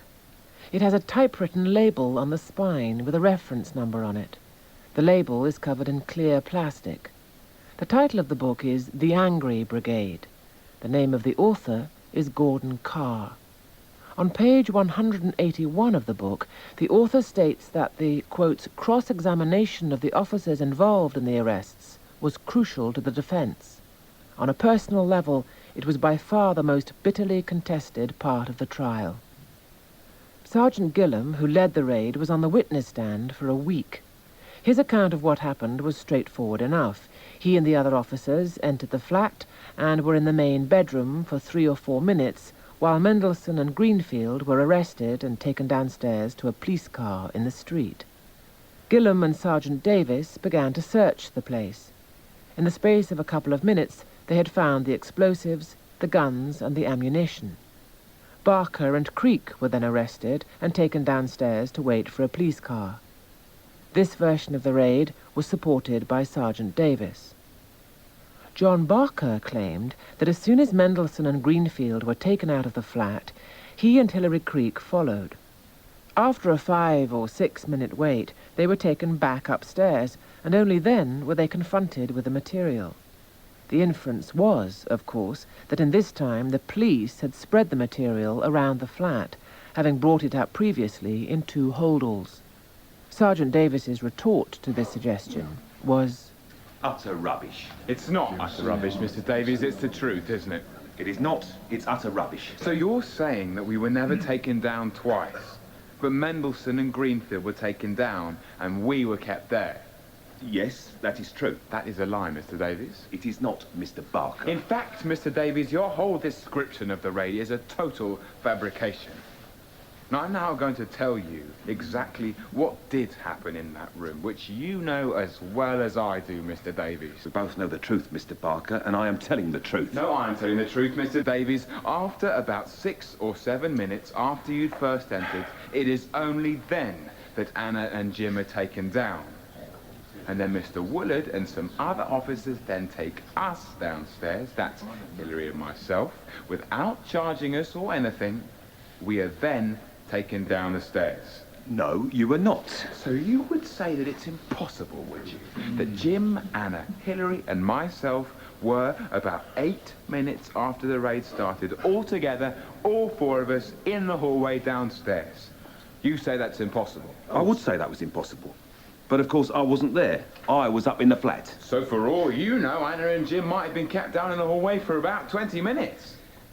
They were taken out of the flat and taken to Albany Street Police Station. I put it to you, Mr. Davies, that in fact what really happened was that Hilary and I were brought back about 5 or 6 minutes later after we'd been taken down. And that then you proceed to find things with the speed of a silent film, all in the space of about 3 minutes. Utterly untrue. Well, you just said you found most of the things in about 2 or 3 minutes. I'm answering your questions because you said that Hilary and I were brought back after 5 or 6 minutes and then you began to find things. That is not so. We found the property in your presence in that room before you were taken away. That is not true, Mr. Davies. You see, Mr. Davies, that all depends. That bit of your story all depends on us being taken down once. And Sergeant Woodard has told this court on oath that we were taken down twice. What have you got to say about that? I didn't see you when you did come back up. I can't disbelieve Woolard. I don't know if you were or not. I didn't see you, I didn't hear you. Incredible. But you just said it was a pack of lies, what I put to you. You said you didn't see us come back. He said, Mr. Barker, in fact, that it was a pack of lies. The items were found quickly after the two in the flat had been taken down. I think perhaps I ought to remind you that when Mr. Woolard was giving evidence on that part of the story, there were some parts of his evidence you yourself accused him of lying. That's quite true, quite true. What I'm suggesting is that there's pretty big inconsistencies between two different sets of lies. And I've been asking you to explain now, Mr. Davies, and of course, as you usually do when you're in a corner, you say you can't remember, you didn't see it. That's true, isn't it? No. Your statements are all identical. They all read exactly the same, word for word. In fact, when you give your statements, you're like three parrots. You go through the same notebook and out come the same words. Everything happens in the same sequence. All of it is totally unreal in a ludicrous way. That's true, isn't it? Mr. Barker, that's not a question, you know. It's a comment. You're perfectly entitled to make that comment to the jury in your summing up. Ian MacDonald, QC, now leads the defence case. Members of the jury, I will now open the case for the defence. There are 25 bombings alleged as part of the conspiracy count, and apart from 3 of those, the police and the prosecution haven't got a clue who actually planted them. Probably no one will have a clue who the real bombers are until they write their memoirs, if they do. One reason I'm going to suggest to you why motive becomes important is because there is so little concrete evidence in this case of who actually did the bombings. It's the same as far as motive is concerned in the possession charges. Obviously, people don't have in their possession submachine guns or explosives, as the prosecution say these did, without having some reason for it. If you yourselves were in the position of the police and had to convince a jury that people had machine guns in their flat, then an obvious and important way of doing it is to show that the people you have in the dock have the right political motive. Finding people with the right political motives has been one of the main focuses of the police investigation into the Angry Brigade bombings, and that is the role that the Special Branch Police, led by Commander Bond, have had in this case. That is why the trial becomes a political trial, because the prosecution have to present in evidence before you what the people in the dock think. That is why the trial is a trial out of the ordinary. Everything when you come into court seems to revolve around the judge. He is the person who gives directions in relation to procedure. He is the person who, when he comes into court, we all stand up. When he sits down, we sit down. It may feel that all the power in the court is centered on him sitting up there in an elevated position halfway up the wall. You may feel that you are not the people who have all the power. But when the judge is summing up at the end of the case, if you think what he is saying is a lot of nonsense, you must ignore it. They can't. Not on the law. But his view of the facts, you can. That is your power. I want to remind you that, so far as the rest of us in this courtroom are concerned, you are the most powerful of any of us. You probably realize by now that the verdict you have to give in this trial is a concern to more people than simply the relatives of the people in the dock there. You probably realize that the whole British establishment awaits your verdict with bated breath. And you and the defendants, when you really consider it, are the only unpredictable factors in this whole scenario. Item, a black and white photograph apparently taken candidly. The picture shows a doorway in which a young man stands, looking to his left. Only his head and torso can be seen. He wears a jacket. One collar of his open-necked shirt protrudes over his jacket lapel. He has wiry hair and long sideburns. He seems to be stooping. He looks tired and anxious. The picture gives the impression of arrested motion, as though he were being led somewhere. This is James Greenfield, in custody. Ian MacDonald takes James Greenfield through his evidence. After leaving Cambridge University, I spent some time working on a building site and then in a factory. I then moved to Hackney and started working with the squatters movement. To actually keep a squat going, you have to be able to handle a load of legal formalities like writs of eviction. And then the place has to be protected against landlords, bailiffs, the police, who are not renowned for using kid-glove tactics. It was through this that I decided to attend a large meeting of activists in Wigan in February to discuss the start of a new magazine. I joined a group which worked on a section of the magazine called The Repression Industry, mainly because I had lived in Notting Hill. And my experiences, particularly of the police around Notting Hill, well, they were like nothing I'd ever come across in my life before. It's nothing to be stopped, searched twice a day. The work consisted of analysing the implications of the various political laws that the government was passing. The most obvious was the Industrial Relations Bill. The magazine, called Strike, took some months to come out. There are only about 15 people working on it, including Anna, John and Hilary. It was something of a failure, so we went on to other research projects, such as when you look at power and when you look at government, very often you're tempted to say in very, very general terms that it works in a certain way. Governments work because precisely it involves people who've got their own loyalties. And in this way, for instance, actually I think it'd be important to know if, say, a particular High Court judge was a member of various clubs which, say, particular members of the government are members of, and hence they mix together every day. I gather you are explaining that it would be of interest and importance, in your view, to find out, in particular, whether judges were members of such and such a club and lived at such and such an address, because then you could fit them in against a background of next-door neighbours and various club members. Is that it? Yeah. And that research, which we continued after we moved into Amherst Road, is the basic documentary evidence which the prosecution is using to show conspiracy. It was then that two people who I subsequently learned were either part of or very close to the Angry Brigade visited us.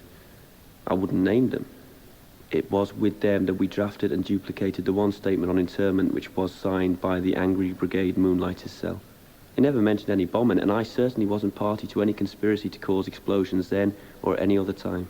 Greenfield is cross-examined by Matthew. Well, Mr. Greenfield, who are these two mysterious people who suddenly turn up at Amherst Road? I don't intend to tell you. Why is that? Because I don't feel they should be put in the same position I'm in now. But it is they who have largely contributed, if there is a word of truth in what you say.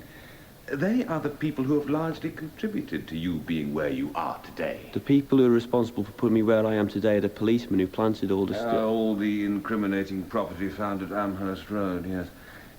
Why do you wish to protect them, Mr. Greenfield? I wish to protect them because, criticism aside of the Angry Brigade, what they may have done, what they may have had in mind, criticism of that aside, in opposition to you, they're on my side. Terrorists? No, I wouldn't say they're terrorists, but it is open to debate. Now, Communique 11. This appears to relate to the Robert Carr bombing. It mentions Davies. Doesn't actually say anything about the bombing. The occasion that this came to be printed in your flat was on the Saturday afternoon of the bombing? I assume it was. That was when your duplicator was borrowed? Yeah.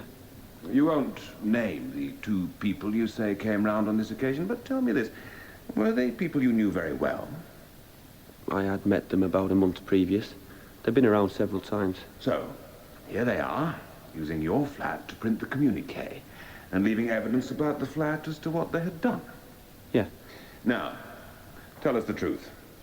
Here, out of the blue, are two people, and they tell you that they are responsible, or partly responsible, for the Davis bombing. You, in fact, were a party to the making of that bomb, weren't you? No. You, Mr. Greenfield, using violence by bombing, if you thought that might have helped your ideals, would you have resorted to it? I wasn't interested in advancing my ideals. I thought you had been telling us very little else for the past 2 days.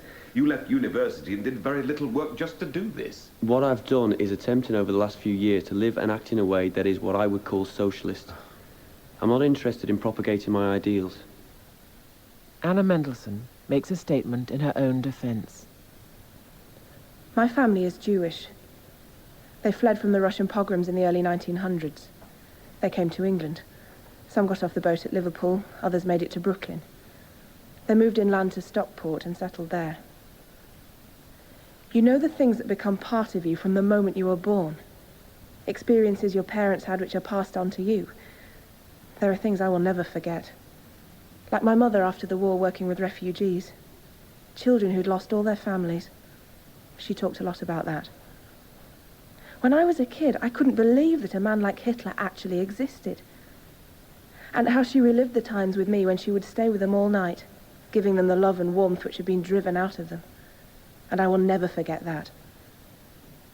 And so, when we come to something like internment, I felt all these things inside me when that happened. These things I'd learned from my own life, my own history, my own experiences. And I felt very deeply about it.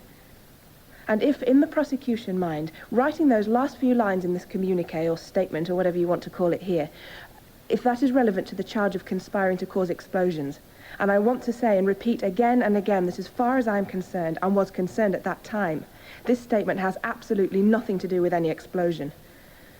Internment, rounding people up, putting people in camps was more important to me than seeing somebody coming around to our flat with a stamp which said Angry Brigade Moonlighters Cell and stamping it on the bottom. It was internment which was important to me. Matthew cross-examines Mendelssohn. On the 31st of July, the Davis bombing took place. By that stage, the 4 of you were living at Amherst Road? Yes. Do you remember the weekend of the Davis bombing? Yes. This was the Saturday afternoon that these 2 persons came round to your flat, and that the 4 of you there all got out of the flat for the afternoon and early evening and allowed them to use the duplicating machine and so on. I don't suppose there's any chance of you telling us who these 2 persons were. Right. Not after what you've done. The reason why you won't is it is a complete make-up from start to finish. It is not. On the 11th of August, these 2 persons returned. In the meantime, the Davis bomb had gone off. On the 11th, they came round for the purpose of making copies of some statement about internment? Yes. They came round with some draft they intended to put out as a statement. That was when they told us it was a statement from the Angry Brigade. Well, you knew that the Angry Brigade was holding themselves responsible for the most terrible bombings, one of which took place a fortnight before at Davis's house. I knew they claimed that bombing. And you knew they claimed the bomb that had gone off at Robert Carr's house and several others? Yes. And here were 2 people in your flat saying they wanted to issue a statement on behalf of the Angry Brigade? Yes. Did you show them the door? No. Why not? I told you how I felt about internment. But these 2 people were obviously people intimately connected with the Angry Brigade, weren't they? That wasn't obvious, no.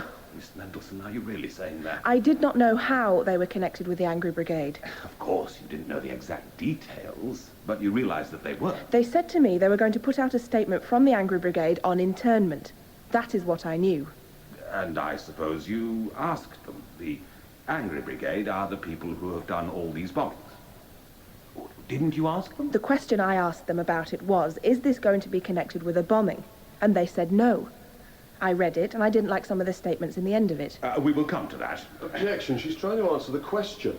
Mr. MacDonald, you are not representing her. I am representing her interests. I've noticed there have been several times when she's been interrupted. I have noticed that you do it when witnesses are in difficulty. I have noticed that you do it when prosecution witnesses are in difficulty. One question was asked. You asked them whether this statement was to be connected with any bombings because you wish to disassociate yourself with any bombings or people connected with bombings. Yes. You were shown the explosives at the police station. What did you say when you were shown them and told that they had been found in the flat? Nothing. Why? I couldn't get any words out of my mouth. Item. A handwritten entry in a notebook contemporaneous with the trial.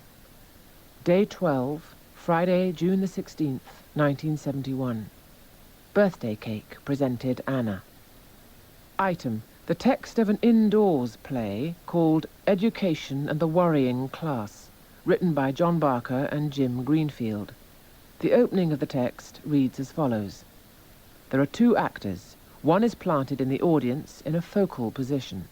The other marches round in a circle, rhythmically chanting, Education and the Worrying Class. He goes up to the planted actor and awards him a B.A. The other replies, Bah, and follows around the circle, also chanting. Matthew cross-examines Barker. As we know, and perhaps it is unnecessary to look at the document, but you can if you want to, on page 106, at some stage you wrote down J.D., John Davis, ex-Minister for Trade and Industry, and then his address and telephone number.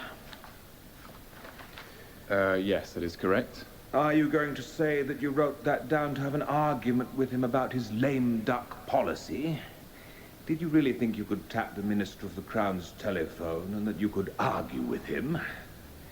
If that is naive, I think it is a situation that ought to be changed. Yeah. You think you should be able to ring a Minister of the Crown and question him about what he is doing? Well, he should be responsible to the people and be ready to give explanations as to his policies. On Friday, November the 3rd, 1972, John Matthew begins his closing statements. People, whoever they are, should be able to go to their homes without being exposed to lethal explosions which blow up their houses. Elderly ladies should be able to walk out of their flats in Putney without ending up in hospital with pieces of bombs in their legs. That is my sort of law and order. I hope that it is your sort of law and order, members of the jury, and I would be so bold as to suggest that it is. My concern now is to deal with the 4 arrested at Amherst Road in August 1971. The reality of this case is that they stand all 4 together. As far as these 4 are concerned, one of the main questions to be asked is that of truthfulness, not accuracy of the prosecution witnesses.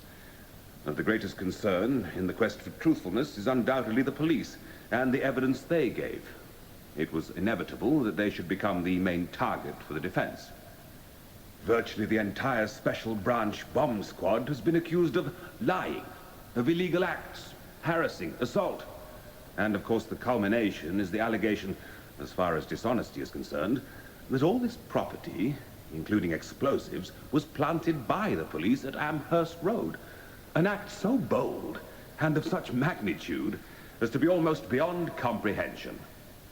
MacDonald closes for James Greenfield. When people at high levels start covering up the misdeeds of those under their command, it doesn't simply have legal and moral consequences, it also has political consequences. You've heard Barker talking about the real conspirators in our society. He's given evidence, and so have the other defendants, about the research they were doing into power. Their evidence has been pooh-poohed by the prosecution, and maybe even some of you thought he was mad, putting forth things like that. But is he? Is this defense as unbelievable as the prosecution would have it? Anna Mendelsohn makes a closing statement on her own behalf.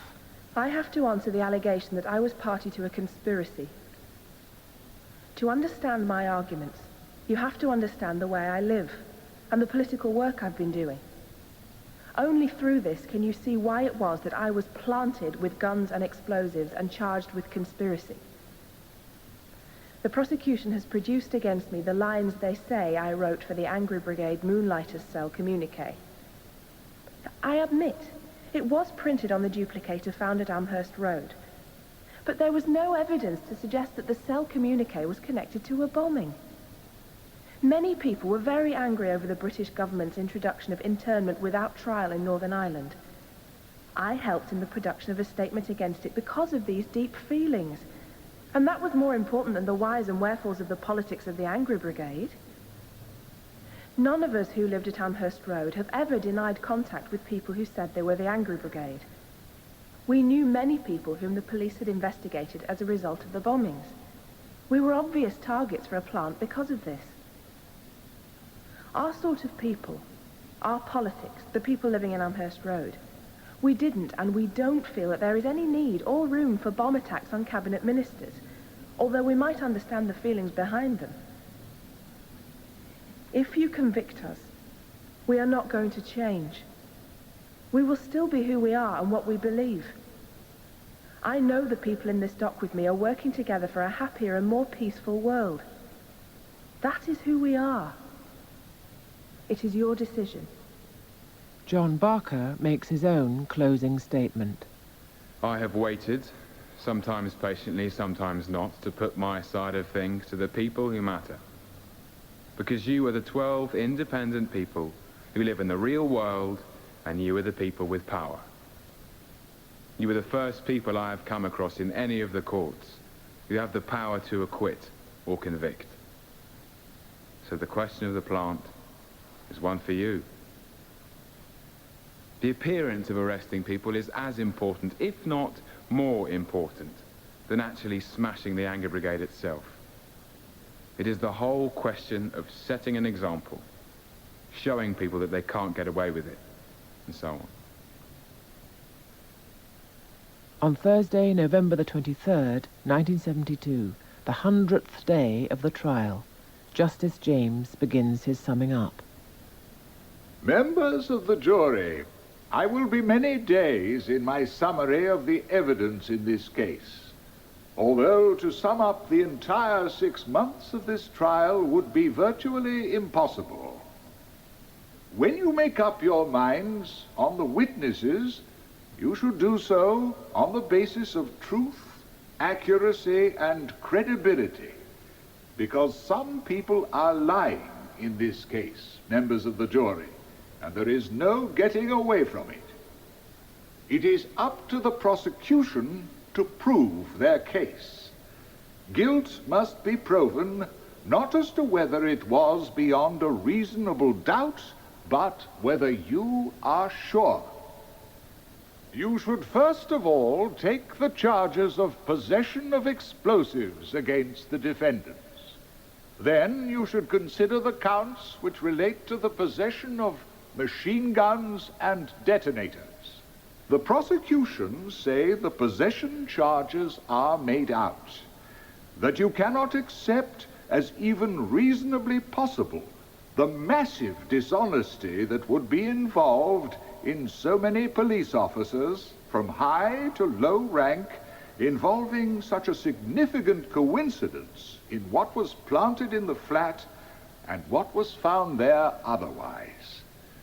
If you decide that the police quite wickedly planted these things in the flat, then you could find the defendants not guilty.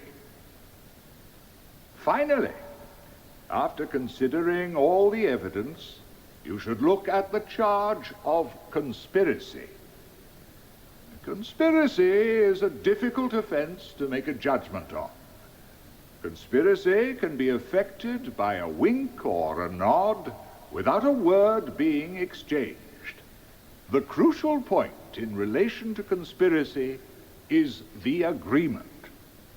In this case, it is a conspiracy to cause explosions. As long as you know what the agreement is, then you are a conspirator. Although the prosecution said all 25 bombings came from one source, all the jury has to find is one conspiracy within, and I underline within, the 3-year period. Don't let prejudice and sympathy cloud your judgment. Think not of your task as the exercise of some power. Think of it rather as exercising your right, which this country gives to you, to arrive at guilt or innocence. This is not a political trial. Political trials are trials of people for their political beliefs. We don't have them in this country. Item. 2 pages of a defence team legal notebook. The pages are yellowing. On them are 2 widely spaced columns of letters written in blue biro. At the top of the left-hand page, above the columns, the heading 5:10 p.m., 6th of December, 1972. Jury returns is written in the same hand and heavily underlined. The columns read down the left-hand page. Initials are hurriedly scribbled instead of the full names. Under count 1, the charge of conspiracy to cause explosions, the columns read James Greenfield, guilty. Anna Mendelsohn, guilty. John Barker, guilty. Hilary Creek, guilty. Under count 5, the charge of possessing explosives, they read James Greenfield, guilty. Anna Mendelsohn, guilty. John Barker, guilty. Hilary Creek, guilty. At the end of the verdicts, the jury foreman makes an unprecedented request. We have acquitted 4 of the defendants, and in the case of those who have been convicted, us members of the jury would like to ask your lordship for leniency or clemency or whatever it is. I'm not a man of great words, but that is what I'd like to ask for. And Judge James passes sentence. The conspiracy of which you have been convicted had as its object the intention of disrupting and attacking the democratic society of this country. That was the way it was put by the Crown, and that is the way it has been proved to the satisfaction of the jury. Once the suggestions of planting of evidence had been got rid of on overwhelming evidence. The philosophies which you subscribe to are those which are set out in the various Angry Brigade communiques. The means that you adopted could have been even more lethal than they were. But I am satisfied on the evidence that the devices you used were not deliberately designed to cause death or serious injury, but rather damage to property. Fortunately, only 1 person suffered any injury. There is, however, evidence that it is fortunate that no one was killed. I am not going to lecture you. I am sorry to see such educated people in your situation. Undoubtedly, a warped understanding of sociology has brought you to the state in which you are. The jury have asked me to take a course which will show mercy. There are limits to which a court can give effect to such a recommendation, but I will to the utmost that I think right. Undoubtedly, you have, in many of your interests, sought to do good, and have done good, and I count that in your favor. But when all is said and done, the public is entitled to protection. Everyone must know that anyone who seeks to behave in this manner, holding explosives and weapons, must expect severe punishment. I am going to reduce the totality of the sentences, by reasons of the jury's recommendation, by 5 years. You will each go to prison for 10 years. Item: a black and white photograph of a wall of a building. The caption below the photograph identifies the building as the Old Bailey. On the wall is written in white paint, in large, clear letters, "Whose conspiracy?" Item: an image on an aging microfilm reader. The sloping screen refracts this light and inverts the image to allow to be read a negative image of a double-page tabloid newspaper spread. The pages being viewed are pages of the Sun newspaper dated December 1972. The headline reads, "Downfall of the Big Head Brigade." The Trial of the Angry Brigade was written by Graham White. Juliet Stevenson was the narrator. Gerard McDermott was John Matthew. Peter Marinka, Justice James. Ian Masters, Howard Yallop. Mark Strong, Ian MacDonald. Kenneth Cranham, Commander Bond, Tom Hiddleston, John Barker, Helen Longworth, Anna Mendelssohn, Fiona Clark, Hilary Creek, and Carl Prekop, James Greenfield. The director was Peter Kavanagh.